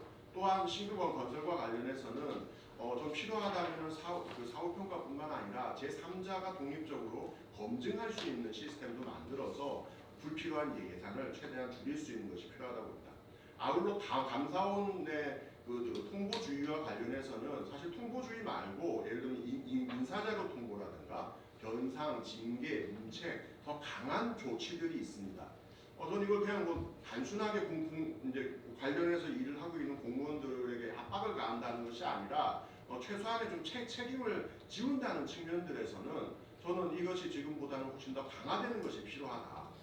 그리고 중장기적으로는 아까 말씀드린 것처럼 국가 소송 제도를 도입해서 가는 것들까지도 논의가 필요하다고 봅니다. 그래서 결론 말씀드리고 마무리 짓겠습니다. 공항이 포화된 거는 이제 다 알고 있습니다. 네, 뭐 언론에서도 수없이 많이 제기했고요. 그럼에도 불구하고 5년마다 한 번씩 공항 개발을 중심으로 국가가 계획을 짜는 건 이제 그만해야 되는 거 아니겠냐. 꼭 필요한 부분이 있다면 지금 있는 그 시스템 내에서도 충분히 가능합니다. 그래서 현재 있는 공항 개발 계획을 관리 계획으로 변경하고요. 그리고 신규 공항과 관련한 부분은 기존에 있는 트랙으로 가도 충분하다. 그래서 관리 정책으로 바꾸는 것이 필요하다고 보고요. 일부 정치인들이 얘기하고 있는 1지자체 1공항 요구가 있습니다. 이것에 대해서는 정부가 정확하게 선을 그을 필요가 있다. 그러기 위해서라도 저는 지자체의 책임을 강화하는 것이 필요하다고 봅니다. 그리고 이제 수요 예측과 관련해서도 저는 목표 관리 제도가 이제 필요한 것 같습니다. 우리가 대표적으로 전력이라든가 이제 여러 가지 자원들을 씀에 있어서 수요 관리라는 개념이 도입된 게 벌써 한 4~50년도 넘게 됐습니다. 계속 항공 수요가 증가하는 것이 적절한 것이냐? 또는 이제 그런 측면들에서는 특히 국내선을 중심으로 해서 먼저 국내선의 항공 수요는 단계적으로 줄이는 방향으로 가는 것이 필요한 거 아니겠느냐라고 생각이 되고요. 그와 관련해서 불필요하게 세금이 낭비되는 것들을 줄일 수 있는 방법들을 조금씩 모색하는 것이 필요하다고 생각합니다. 또한 이런 과정에서 가장 중요한 것은 국민 안전이기 때문에 국민 안전을 중심으로 해서 지금까지의 공항 정책이 전면적으로 바뀌는 계기가 됐으면 좋겠다는 말씀 드리면서 제 발표 마치겠습니다. 감사합니다. 네, 수고하셨습니다. 물론 이 공항 개발 종합 계획이라는 것은 새로운 공항을 짓는 것뿐만 아니라 뭐 기존 공항을 확충하거나 개선하거나 이런 것도 포함되어 있기는 합니다. 근데 어쨌든 이 공항 개발 계획이라는 명칭부터 전체적인 중심이 자꾸 이제 공항을 새로 만들거나 확장하거나 이런 데 좀 초점이 돼 있기 때문에 이제 그 패러다임을 좀 바꿔야 될 때가 되지 않았냐라는 문제 제기라고 볼 수 있고, 사실 뭐 이번에 조류충돌이 문제가 크게 됐었습니다만은 조류충돌뿐만 아니라 예를 들어 기후 위기나 이런 것, 기상의 이변이라든가 이런 것도 사실은 지금 항공 안전에 상당히 큰 위험 요소로 등장하고 있는 걸로 알고 있거든요. 그랬을 때 이런 것들을 미리 예측하고 대책을 세우고 하는 부분들에 지금 상당한 어떤 노력과 재원이 사실 필요한 상황이거든요. 그 재원들이 우리가 국가가 가진 자원을 그런 쪽으로 지금 집중해야 될 시기가 아니냐. 어떤 신공항을 그렇게 크게 필요도 하지 않은, 대체로 보면은 수요가 없거나 특히 부족한 이런 공항들을 자꾸 개발하는 것보다는 기존에 있는 공항이나 전체적인 항공 운항 이런 데 대해서 안전성이라든가 이런 것들을 제고하는 방향으로 전환해야 되지 않겠냐라는 건데, 당장 사실은 지금 7차 공항개발 종합계획이 올해 연말까지 확정돼서 내년부터 시행돼야 되는 상황인데, 사실 제일 전제가 되는 게 수요에 대한 전망이거든요. 여기도 이제 공항개발법에도 수요 전망이 제일 먼저 나오는데, 그래서 아마 이번 그 7차 종합개발을 위한 수요 예측, 수요 전망은 아마 작년 말에 그 일정의 그 예측이 나와 있는 걸로 알고 있어요. 그래서 거기에 따라서 이제 7차 종합개발 계획이 수립이 될 텐데, 문제는 지난번에 감사원에서 그 흑산도, 울릉도, 새만금 공항을 검토를 하면서 수요 예측이 너무 뻑튀기 됐다라는 지적이 이미 있었는데, 그럼 이제 나머지 수요 예측들은 그럼 과연 그 세 개의 공항을 제외한 나머지 수요 예측들은, 나머지 공항의 수요 예측들은 그럼 다 맞을 거냐라고 봤을 때 역시 그것도 아닐 가능성이 매우 높다라고 보여집니다. 그러면 수요 예측을 다시 해야 되는 상황이 아니냐. 그래서 과연 올해 연말까지 공항 종합 7차 공항개발 종합계획을 과연 수립할 수 있을까라는 의문도 저는 있습니다. 실제로 무조건 시간에 맞춰야 되는 게 문제가 아니라 제대로 하는 게 문제이기 때문에 그런 측면도 있다고 생각이 들고, 그래서 오늘 좀 뼈아픈 좀 쏙쓰린 얘기들을 우리 많이 들으셨는데요. 우리 국토교통부에서 오셔가지고 안 그래도 사실 좀 국토부에서도 망설였을 텐데 저는 이제 아무리 아픈 얘기라도 와서 듣고 선거하는 게 맞는 게 아니냐라는 얘기를 좀 강하게 말씀을 드렸는데, 또 이렇게 와주셔서 어려운 자리에 일단 와주셔서 정말 고맙게 생각을 하고요. 오늘 뭐 따로 자료를 여기 자료집에 제출하지 않으셨습니다만 여러 가지 이슈들에 대해서 좀 말씀을 해주셨으면 좋겠습니다. 우리 장원 국토교통부 공항건설팀장님을 모시겠습니다. 예, 안녕하십니까. 국토부 공항건설 팀장입니다. 먼저 오늘 윤정호 의원님을 비롯해서 우리 박찬식 위원장님, 그리고 여기 참석하신 모든 분들이 저희를 이렇게 초청해 주셔서 감사하다는 말씀을 드립니다. 예, 저희는 오늘 여기를 이제 어쨌든 경청하는 자리로 왔기 때문에 따로 이제 발표 자료를 이제 준비를 못했다는 말씀을 일단 양해를 좀 드리고요. 그리고 아까 이제 처음에 서두에서 윤종호 의원님이라든지 이제 박찬식 위원장님 말씀하신 것처럼 이제 공항을 이제 안전하게 운영하는데 최우선을 맞춰야 된다고 이제 말씀하셨는데, 저희도 거기에 이제 공감을 하고 있고요. 그리고 지금 공항을 안전하게 운영하기 위해서 지금 작년에 이제 사고 참사 이후에 저희가 항공안전 혁신 방안을 마련해가지고 저희 좀 노력을 하고 있다. 이때 이 부분은 좀 꼭 말씀을 드리고 싶었습니다. 그리고 저희가 어떤 신공항 사업에 대해서 이제 여러 가지 의견들이 있는데, 이 신공항을 저희가 절대로 저희가 일방적으로 추진하거나 강행하지는 않는다. 이게 저희 정부의 기본 입장이고요. 항상 도민들이라든지 주민들이라든지 의견들을 충분히 수렴을 해서 저희가 어떻게 나가겠다는 게 저희 입장이니까 일단 먼저 그거를 말씀을 드리겠습니다. 그리고 오늘 이렇게 세 분이 이제 발표를 해주셨는데 하나씩 좀 말씀을 드리자면, 이제 먼저 그 새만금 국제공항 기본계획 취소 판결에 대해서 이제 그리고 감사원 경제성 관련 감사 결과 분석에 대해서 말씀을 해주셨는데, 여기 최재형 변호사님은 제가 이제 그 법정에서 뵀던 분이라서 저희가 이제 상대편 저는 이제 소송 수행자고 이제 여기 이제 원고 측 변호사시거든요. 그래서 이게 사실 저희가 이 내용들에 대해서 하나하나 정부 측에 좀 항변을 하고 싶은 내용들이 좀 많이 있긴 합니다. 근데 여기가 지금 법정이 아니기 때문에 이제 그거를 이제 하나씩 이제 코멘트하는 거는 적절하지는 않은 것 같고요. 그래서 다만 이제 하나 좀 여러 가지 말씀 떠주셨는데,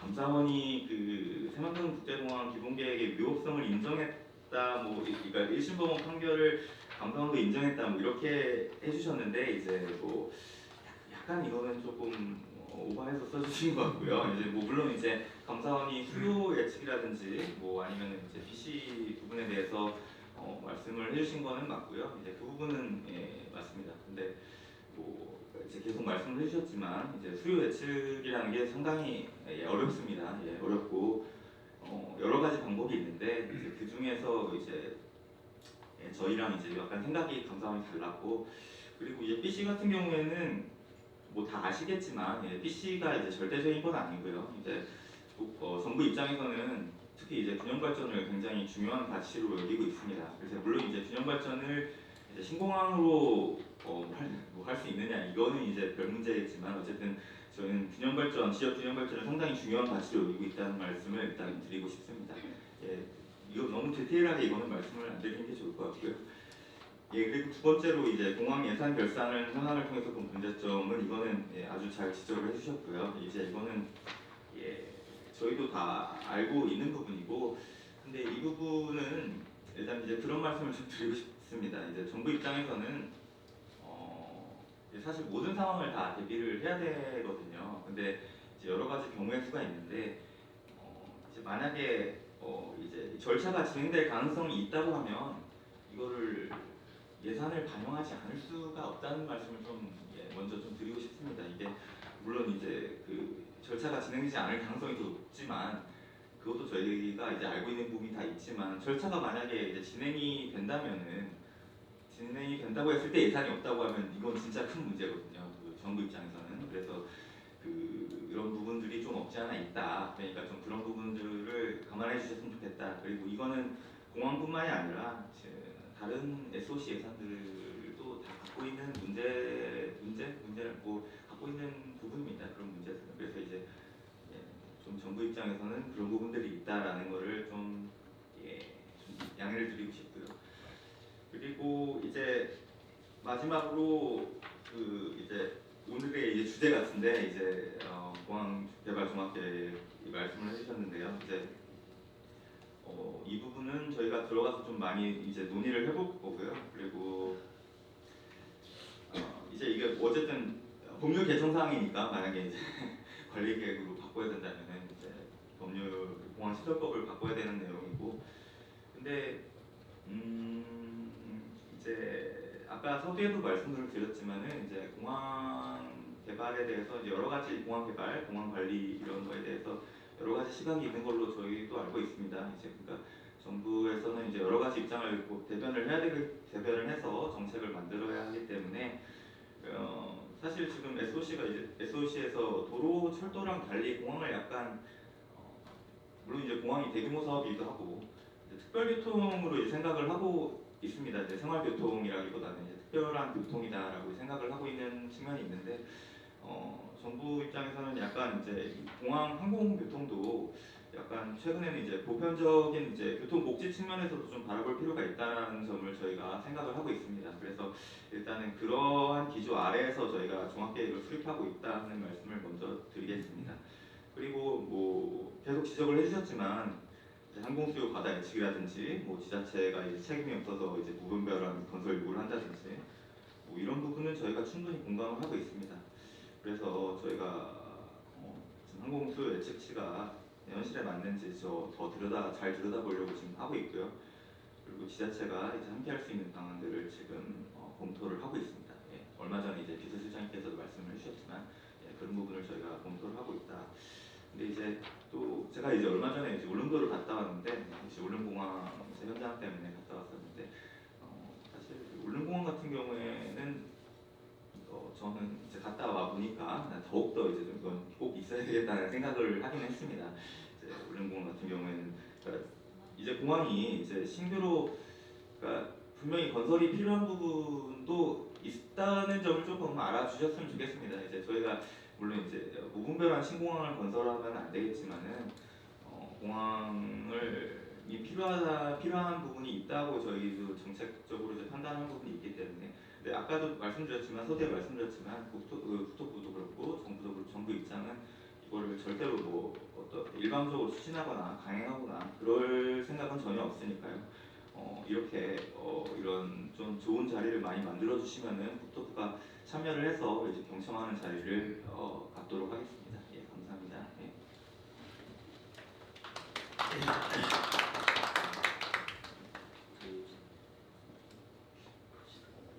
시간이 우리가 뭐 12시를 넘길 수는 없기 때문에 그냥 쉬지 않고 이어서 하는 걸로 하겠습니다.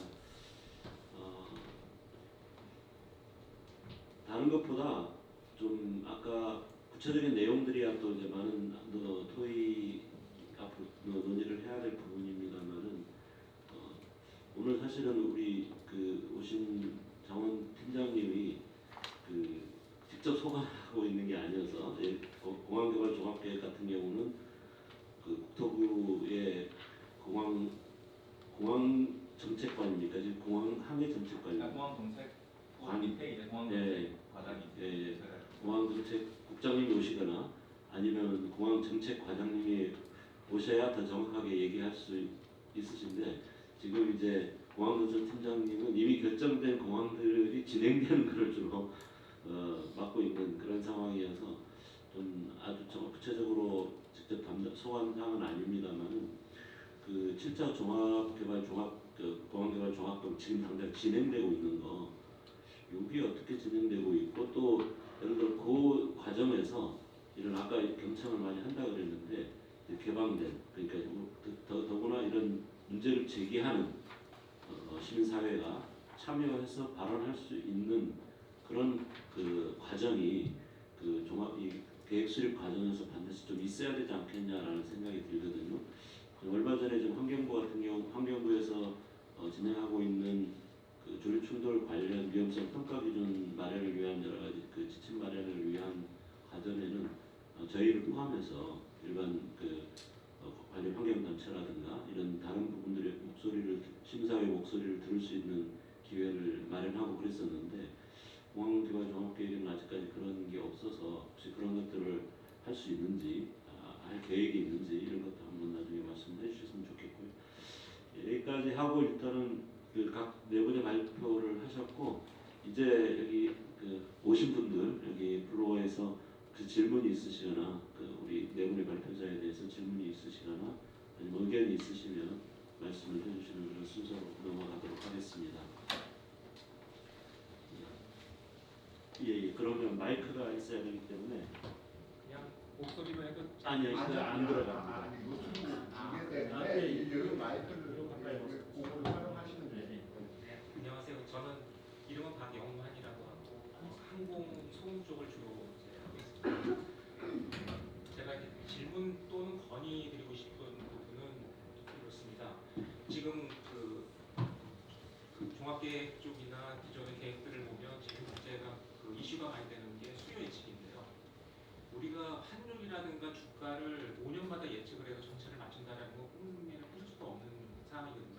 근데 마치 그거와 비슷한 것을 5년마다 한 번씩 해가지고 그걸 맞추려고 하면 현실적이지 않습니다. 그러나 그 예측은 수식이 정해져 있기 때문에 요새 같은 경우 정해지면 하루만이라도 그냥 바로바로 변화를 시킬 수가 있습니다. 결과적으로 예측식에 대한 부분을 어떻게 정할 건지 이거를 충분히 논의해서 만들고 실제로 변화되는 것은 적어도 매일은 아니겠지만 연 단위 또는 분기 단위로 좀 짧게 만들어야 합니다. 왜냐하면 제가 그 전에 이제 공항마다 소음 영향도 조사를 하게 되면 수요 예측을 미리 반영해서 10년 후를 예측을 하는데 이미 그때 벌써 당시에 벌써 예측 자체가 틀려요. 그렇다고 해서 법정 공식적인 자료를 무시할 수가 없습니다. 그러니까 별도로 용역을 줘가지고 그 어떻게 보면 마치기도 하고 이러는데 저는 아예 이게 그 어떻게 보면 미리 국토부에서 이걸 5년 단위로 꼭 한다라는 것은 뭐 큰 틀에서 할 수는 있겠지만 현실적으로 하기 위해서는 그 기간을 좀 맞출 수 있는 수준까지 좀 더 그 주기를 짧게 하면 어떨까라는 제안을 드립니다.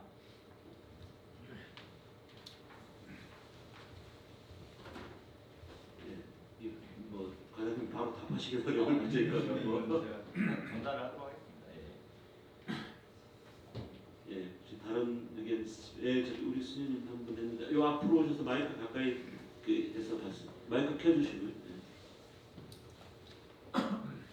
제가 지금까지 들어보는 이제 뭐 정책이든지 뭔지 그런 거는 저는 뭐 필요하면 해야 되겠다라는 생각을 하고는 있을지는 모르겠지만 지금 세계적으로 환경이 많이 파괴되고 있거든요. 근데 조류 충돌에 대해서 얘기를 하는 거 보고서 조류 충돌은 생명과 연관이 돼서 비행기가 그렇게 뜨면 그렇게 될 수도 있겠다라는 이해는 돼요. 그렇지만 근본적인 것을 좀 이렇게 쳐다봤으면 좋겠다는 생각이 들어요. 근본적인 거는 그 대체적으로 우리가 그 공항을 건설하는 곳이 어디예요? 갯벌입니다. 갯벌이죠. 그렇죠? 근데 갯벌이 지금 세계적으로 갯벌이 우리나라가 얼마나 좋은 갯벌을 가지고 있는지에 대한 것들을 우리가 그걸 가지고 있어요. 굉장한 유산으로 저희가 가지고 있거든요. 그리고 뭐 멸종 위기에 있는 새들을 얘기를 하고 계시는데 그 새들이 머무는 곳이 이 갯벌이에요. 그래서 저희가 정말 주장하고 싶어 했었던 그 부분 중에 하나가 저희가 이렇게 나와서 이렇게 얘기하고 싶고 이랬었던 부분 중에 하나가 환경입니다. 그래서 이제 세계는 이 환경에 의해서 좌지우지되어 가는 이 모든 것들을 내려놓을 수가 없어요. 그래서 갯벌은 살려야 된다는 생각을 합니다. 그래서 아까 수요 얘기하셨잖아요. 적자 엄청나게 게 하고 있거든요. 적자가 엄청납니다. 제가 봤을 때. 그거 그다지 필요한 것이라고 생각되지 않은 부분들이 너무 많아요. 전 이거 지금 강조를 하고 싶습니다. 그래서 갯벌을 좀 살리고 정말 이게 우리나라를 조금 더 이렇게 뭐 유동성을 가지고 얘기한다면 할 만은 없지만 그렇지 않고 제주도에 제가 살고 있었습니다. 얼마 전까지만 해도 한 4년을 살았는데 제주도의 쓰레기 문제가 어디다 갖다 버려야 될지를 모릅니다. 그런데 관광을 유치하겠다고 제2공항을 건설한다고요?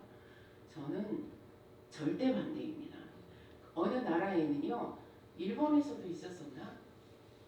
나라가 그거를 이게 환경이 오염되고 사람이 너무 북적거리니까 살 수가 없다고 그래가지고 관광객을 제한을 합니다. 제주도는 그래야 된다고 생각합니다. 근데 제2공항이라니요. 저는 정말 우리나라 사람이 정말 살고자 하는 건지 죽으려고 하는 건지 잘 모르겠어요. 그래서 우리가 갯벌에는 수많은 생명들이 살고 있고 정말 그 생명을 매립을 하게 되면 우리도 살 수 없게 됩니다. 여러분들이 그거를 좀 중점적으로 생각을 하셔가지고 공항은 좀 그만 좀 짓고 살았으면 좋겠습니다. 네, 이상입니다. 예, 감사합니다. 예, 예. 제가 뭐 요약하거나 그러지 않아도 될 것 같아서 충분히 전달이 되지 않았을까 싶습니다. 저는 제주에서 온 이영이라고 합니다. 좀 과장님께 좀 의견 말씀드리고 싶은데, 우리가 이제 어쨌든 공항 개발을 좀 하기 위해서는 이제 그 계획에 대한 타당성이 있어야 되고 그 근거로 가장 지금 얘기가 되고 있는 게 이제 항공 수요 측인데, 저는 이제 이게 계속 논란이지 않습니까? 근데 뭐 타당성 조사라든지 아니면은 이제 지금 여기가 지금 계속 얘기하고 있는 이제 공항개발 종합계획이라든지 여기도 보면은 요 수혜 측에 대한 그 예측 근거나 관련된 자료들 이런 게 제대로 제공이 안 되는 것 같더라고요. 그게 오히려 그러다 보니까 더 이 부분에 대한 논란들이 좀 많은 것 같고, 그리고 그런 뭐 제주 경우만 하더라도 제2공항 관련된 뭐 수혜 측에 대한 근거 자료를 좀 요구해도 또 그것도 공개도 안 해요. 그러니까 저는 여기서의 그런 게 국토부는 이게 맞다라고 하는데 그럼 그거에 대한 좀 검증 과정이 좀 필요한 거 아닙니까? 저는 그래서 어떤 그 계획에 대한 타당성을 좀 검토하는 과정에서 좀 그런 부분들을 좀 확실하게 공개하고 그에 대해서 좀 뭐 같이 검증이 필요하면 검증하고 거기서 그 뭐 또 수용할 수 있는 부분들 수용하고 이렇게 가야 되는데 저는 이게 너무 좀 일방적으로 좀 그런 정보의 독점이라든지 그리고 수혜측 조사에 대한 타당성들이 좀 이제 미흡한 부분들 그 부분에 대한 문제 제기하면은 제대로 된 이제 검토 기회가 없는 거죠. 그래서 그런 부분들은 좀 이제 앞으로 어떤 계획 수립 과정에서라든지 그런 절차에서는 좀 투명하게 좀 공개되고 같이 논의될 수 있는 그런 과정들이 좀 필요하지 않은가 생각이 들고요. 또 한 가지 지금 말씀하신 게 이제 절대 일방적으로 강행하지 않는다라고 하시는데 저는 제주 제2공항 사례들 같은 경우에도 지금 도민들 지금 10년이 됐거든요. 계획이 발표된 지. 근데 도민들이 계속 그 건설 여부에 대해서 도민들이 이제 좀 판단하고 결정할 수 있게끔 기회를 달라고 하는데 절대 그 부분을 이제 수용을 안 해요. 그리고 지난 2021년도 같은 경우에도 국토부가 이제 제주도하고 합의해가지고 이제 도민 여론조사 해서 그 결과를 정책에 반영하겠다고 했었거든요. 근데 그 결과도 나왔는데 다 거부하고 또 이제 강행하고 있지 않습니까? 저는 이제 과장님 말씀하신 거와 전혀 다르게 지금 절차가 진행이 되고 있는데 그래서 이런 부분에 대해서도 물론 뭐 이제 과장님께서 딱 여기서 뭐 답을 줄 수 있는 부분은 아니겠지만은 어쨌든 저희가 보기에는 이게 일방적으로 강행이 되고 있다라고 좀 막 보여지거든요. 그래서 그런 부분에 대해서는 어쨌든 이게 뭐 공항 건설의 어떤 그런 그 타당성 그걸 좀 또 그 만약에 건설되면 그 누가 이용하는 겁니까? 또 그 뭐 국민들을 위해서 어쨌든 정부에서는 한다라고 하는데 그러면 국민들은 그걸 그 내용 그 계획에 대해서 그 결정 권한을 우리가 좀 판단할 수 있지 않을까라는 좀 의견을 주는데 그 부분에 대해서는 전혀 지금 국토부가 수용하지 않는단 말이죠. 그래서 그런 부분들도 조금 더 좀 심사숙고할 필요가 있지 않을까 가지고 의견을 드리고 싶습니다. 이 부분은 제가 뭐 마지막에 말씀하신 부분은 저의 소관이기 때문에 말씀을 드립니다.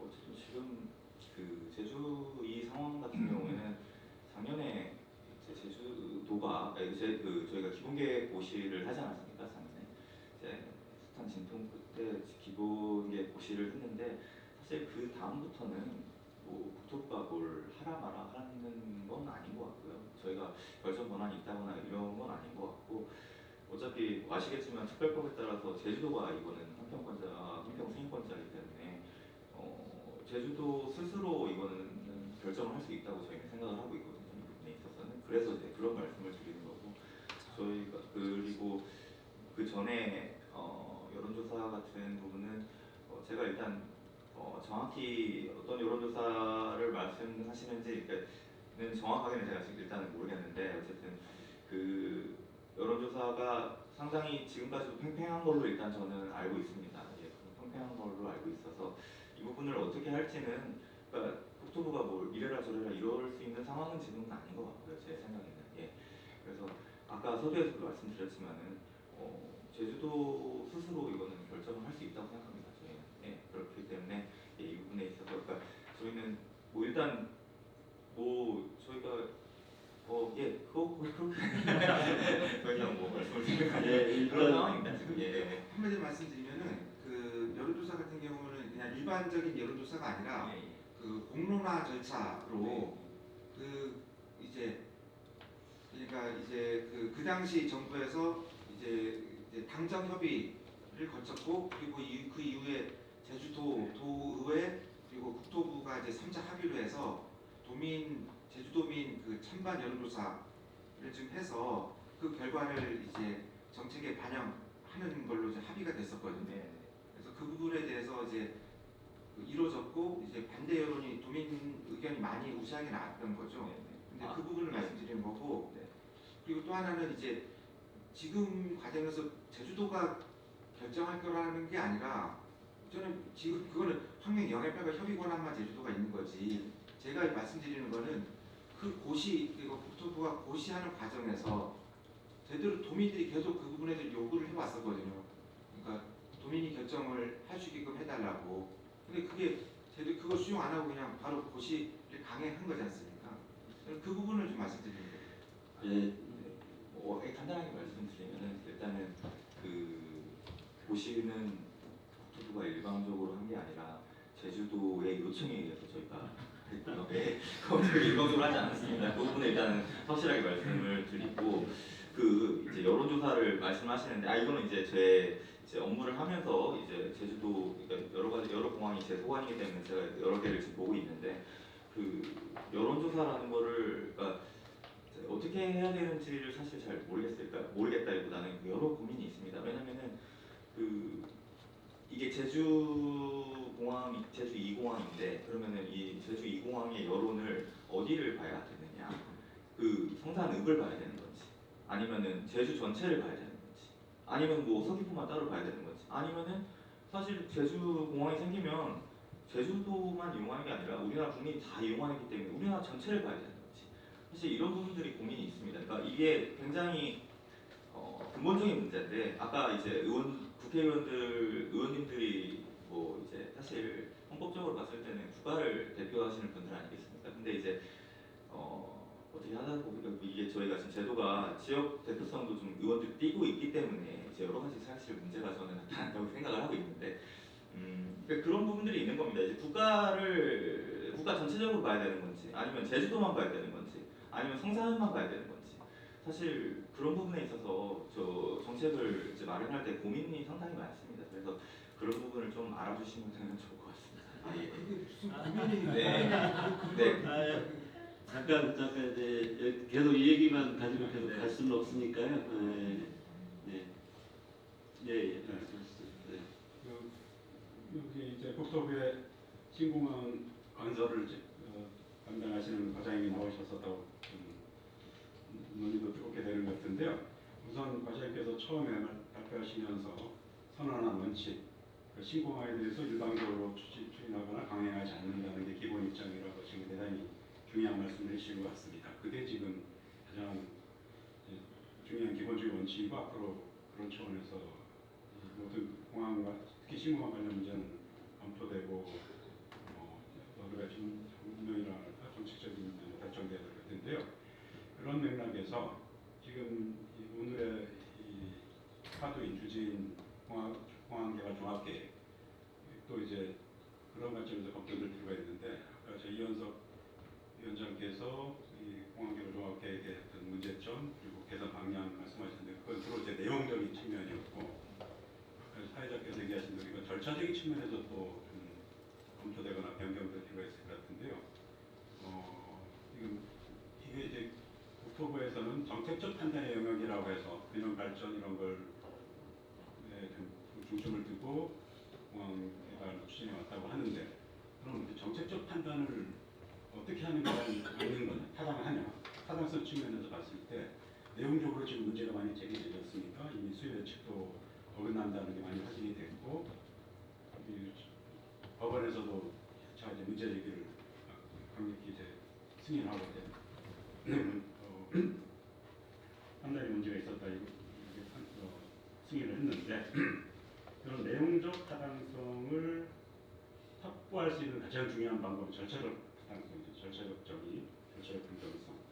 그런 면에서 공항개발 종합계획 수립 과정에 우선 어떻게 하느냐가 중요한데 현재는 사회자도 말씀하셨듯이 거의 국토부 그리고 국토부 주변의 국책연구원 또 그 분야의 전문가들로만 이제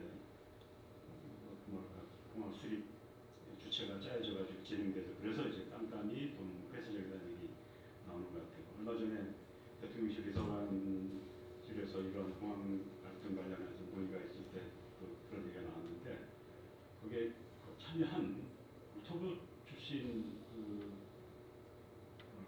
관료조차도 그런 얘기 하더라고요. 내부에서도 공항 쪽 마피아라고 무슨 마피아라고 얘기한다 하고 얘기할 정도라고 하는데 그런 면에서 우선 당장 공항개발 종합계획 수립 과정에 이 내부 국토부 관련 쪽의 어떤 내부 관계자만이 아니라 일반 시민, 공항을 이용하는 일반 시민 또 시민사회 참여해서 그 과정에서 제대로 검증도 되고 토론도 되고 그래서 타당성이 좀 확보되도록 할 필요가 있다고 보는데 특히 지금 발표한 이현석 대표가 많이 관여하는 에너지 분야의 경우에는 이미 국가 에너지 계획을 수립할 때 그런 식으로 워킹그룹 만들어서 뭐 산업부나 뭐 에너지 연구원만이 아니라 외부의 시민사회 시민단체 또 저 같은 외부의 뭐 갈등 분야 전문가 참여해가지고 같이 수립을 하거든요. 그게 공항의 경우에도 그런 식의 어떤 계획 수립 프로세스 또 거버넌스가 이루어져야 될 것 같은데 그에 대해서 지금 국토부는 당장 출차 계획부터 그런 걸 좀 도입해서 새롭게 검토하고 타당성을 높일 의향은 없으신지 좀 여쭙고 싶네요. 예, 아무래도 그 국토부에서 오시니까 질문이 국토부로 좀 집중될 수밖에 없는 것 같은데 어쨌든 마지막에 좀 종합해서 말씀해 주시는 걸로 하고요. 예. 근데 아까 제가 잠깐만 아까 그 먼저 말씀하신 분 중 우리 저 박영환 대표님하고 우리 이영 시장님이 두 분이 같이 얘기했는데 좀 환기가 한번 할 필요가 있을 것 같아서 그 수요 예측과 관련해서 사실은 그 수요 예측 모델이나 수식이나 거기에 입력 데이터들이 어떤 것인지에 대해서 투명하게 공개가 되고 검증 가능성을 좀 확보를 해야 된다라고 생각이 들고, 아까 우리 박영환 대표님은 이미 그런 모델들이 충분히 나와 있고 수식들이 다 나와 있기 때문에 수시로 또 교전해 나갈 수도 있다라는 말씀을 하셨는데, 그 좀 반전 가능성이 있어야 된다. 저희도 예를 들어 제주 제2공항 기본계획에 나와 있는 수요 예측에 대해서 통계 전문가한테 한번 검토해달라고 의뢰를 했는데, 이거 가지고는 도저히 이게 검증이 불가능하다. 이게 어떤 수식에 따라서 어떤 데이터들을 입력했는지가 정확하게 알 수가 없기 때문에, 그러면 이제 수식이 올바로 변수나 이런 게 올바로 평가됐는지, 아니면 가중치가 얼마나 제대로 평가됐는지라든가, 입력 데이터들은 정말 객관적 현실적인 타당했는지라든가 이런 걸 봐야 이제 검증이 되는데, 그게 검증이 안 돼버리니까 이렇게 일방적으로 전문가가 했으니까 따라야 된다라는 논리밖에 안 되거든요. 그래서 그런 부분에 대해서 앞으로 아까 두 분 의견도 있었는데 어떻게 개선할 건지도 좀, 전체적인 공항 조합 개발에도 그렇고 개별 공항의 어떤 수요 예측에서도 그렇고 그 부분은 좀 중요한 문제로 한번 지적을 좀 하고 싶습니다. 네, 지금 네, 청주에서 왔습니다. 일단 국토부에 질문을 드릴 것은 청주 공항 민간합주로 지금 하나 증설을 추진하고 있는데, 이번에 그 종합개발 계획에 이게 들어가는지가 사실은 좀 궁금하고요.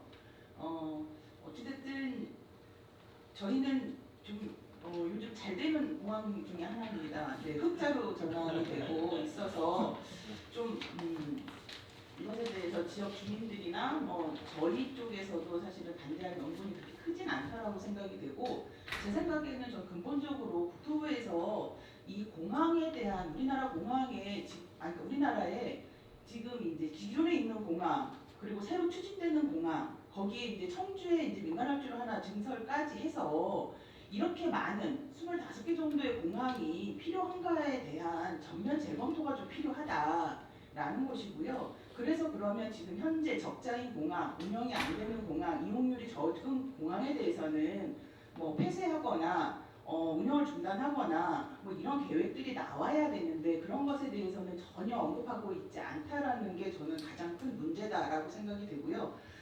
저희 청주에서는 또 지금 이제 CTX 광역철도를 추진하고 있는데, 그렇다고 그러면 광역철도는 광역철도대로 추진하고 도로는 도로대로 넓히고 공항은 공항대로 세우고, 그러면 이것들이 국토부에서 그러면 어느 정도까지 개발을 하겠다라는 건지 전 이해가 안 되거든요. 그래서 전면적으로 공항에 대한 재검토 논의가 필요하고, 거기에서 저는 공항은 국내선 위주 말고 국제선만 이용할 수 있는, 국제선과 국내선이 혼용해서 쓸 수 있는 그 정도 공항만 남기고 나머지에 대해서는 전면 중단하거나 계획을 취소하거나 이런 정도 결단이 좀 필요할 것 같고, 그리고 내륙은 지금 추진하고 있는 열차라든지 광역철도라든지 도로나 이런 것들을 이용해서 운영을 할 수 있는 게 좀 필요하다, 그런 것들이 재논의가 필요하다라는 생각입니다.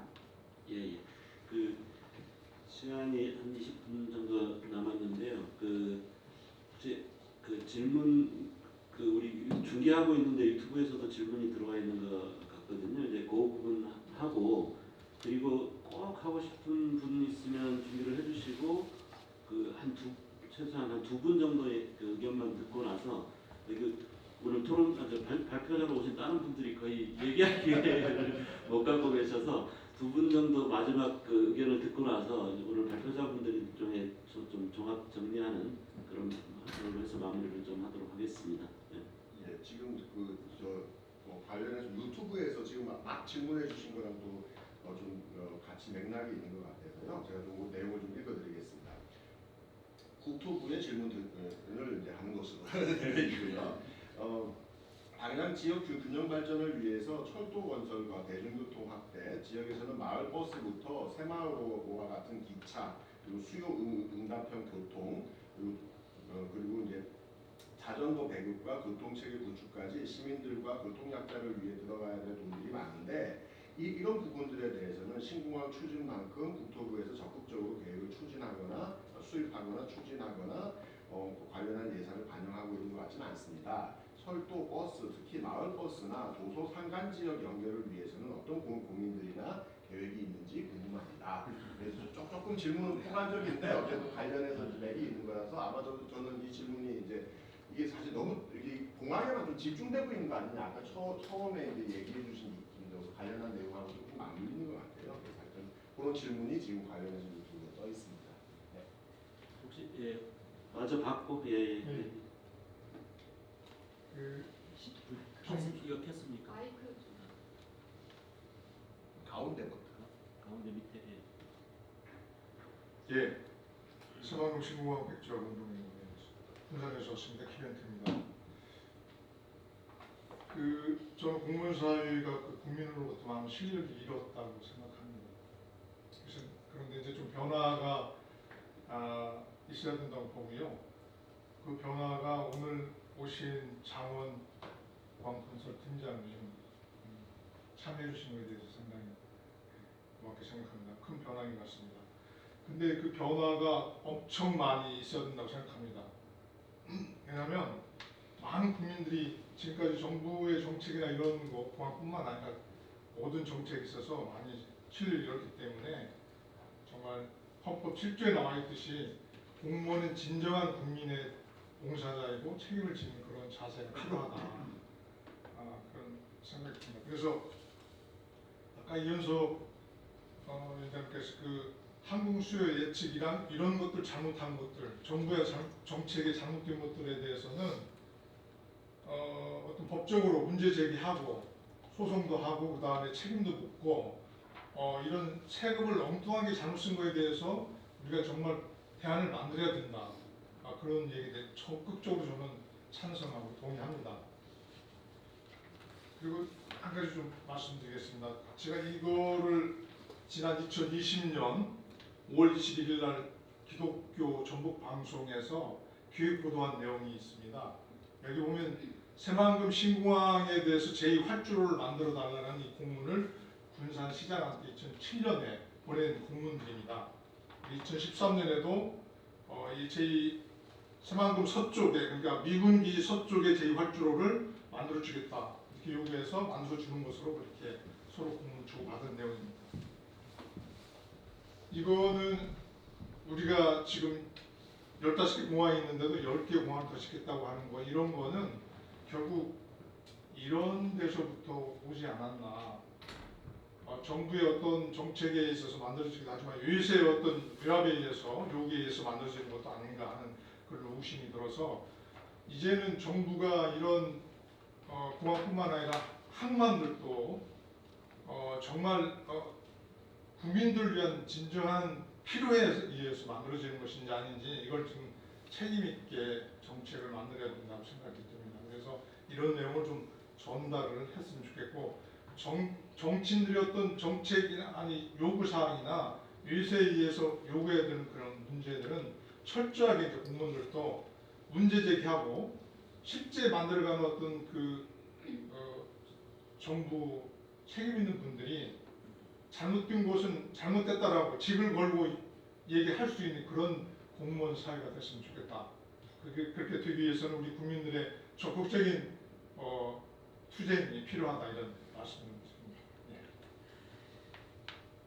예, 혹시 지금 두 분이나 손을 드셨는데 조금 짧게 그럼 두 분이 다 해주시면 좋겠습니다. 너무 길지 않게. 제가 준비하다가 도저히 듣고 없어가지고 한 말씀 드리겠습니다. 공무원분들이 이런 자리 나오는 거 되게 회피하시는데 임기에 대해서 마땅히 나와야 되는 자리임에도 불구하고 항상 회피하셨는데 나와주셔서 일단 고맙습니다만, 네. 아까 계속 이런 공항 개발 계획을 무분별하게 하지 않고 일방적으로 하지 않고 도민 의견을 들어서 하고 있다라고 하셨어요. 국토부한테 도민들은 도대체 누구입니까? 도지사만 도민이고 도민들의 대의를 충분히 반영하지 않는 그 무책임한 도의원들, 시의원들, 국회의원들이 도민입니까? 왜 도민들이 5년 동안 내내 전국 도민들이 반대했는데 그분들은 도민이 아닙니까? 우리 3년 넘게 매일같이 비가 오나 눈이 오나 여름에 그 청만농성 3년 넘게 하고 있는데 그 사람들은 도민이 아닙니까? 누가 도민입니까 당신들의? 그런 말씀 핑계 대지 마시고요. 정말 그 말씀 듣는데 너무 열받았습니다. 그리고 새만금 신공항뿐만 아니라 아까 이제 우리 그 공무원 분께서 이 공항 계획들이 균형 발전, 지역 균형 발전을 정말 가장 중요하게 생각한다. 아무렇게나 뭐 짓는 게 아니다 이런 말씀하셨어요. 공항을 지을지 말지를 결정하는데 가장 중요한 게 지역 균형 발전입니까? 새만금 신공항 취소 때도 있었던 가장 중요한 근거는 조류충돌 위험도 때문에 무안공항보다 650배나 높게 나온 조류충돌 위험도 때문에 생명권이 침해될 우려가 있다라는 것이었습니다. 생명권이 침해되는 것보다 지역 균형 발전이 우선입니까? 공항 개발을 계획을 세우는 데 있어서 가장 중요한 근거를 든 것 자체가 지역 균형 발전이라는 그 근거 자체를 다시 한번 검토해 봐야 됩니다. 공항이 과연 지역 균형 발전에 기여합니까? 전혀 아닙니다. 공항의 최종 수요자는 도민이 아니고 정부도 아닙니다. 항공사입니다. 수요가 없으면 텅텅 빈 유료공항이 됩니다. 어떤 노선도 취항시키지 않기 때문에요. 그래서 유료공항이 난방하고 있는 것입니다. 그래서 공항은 필수 기반시설이 아니고 아까 BC가 낮아도 BC가 절대적인 게 아니다. 그러니 필요하니까 지역균형 발전을 위해서 지어야 된다고 했는데 BC가 낮아도 필요한 기반시설 지어야 됩니다. 지역균형 발전에 필요한 게 무엇입니까? 병원, 도서관, 대중교통, 도민들의 일자리입니다. 그것이 지역균형 발전에 기여하는 것이지 공항이 지역균형 발전에 기여한다라는 그 무책임하고 근거 없는 맹목적이고 완전 환상입니다. 그런 맹목적 환상을 왜 국가 예산 낭비하면서 강요합니까? 그리고 지역 균형 발전을 시킨다라는 그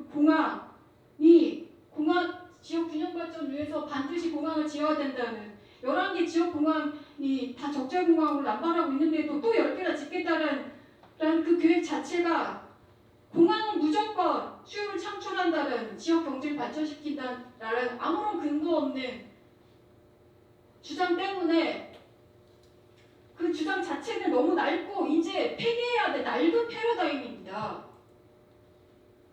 그래서 공항개발 계획 자체를 없애야 된다고 우리가 오늘 주장을 하고 있는 것입니다. 그런데 여전히 지역균형 발전이라니요. 반성을 좀 하십시오. 그리고 아직 다 남았습니다. 네, 죄송합니다. 마무리를. 네네.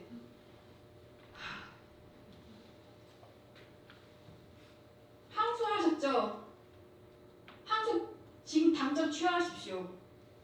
생명권 침해 어떻게 할 것입니까? 조류충돌 예방 절대 못합니다. 지역균형 발전 전혀 기여하지 못하고 지역 예산, 정부 예산만 갉아먹는 낡은 아무도 쓰지 못하는 고작 미군의 전쟁 활주로밖에 쓰지 못하는 공항이 될 뿐입니다. 그런 공항을 짓겠다고 소중한 예산과 행정력을 낭비해서 항소를 하다니요. 국민들 그만 괴롭히고 예산 낭비 그만하고 지금 당장 취하하십시오. 여기에 무슨 절차가 더 필요합니까?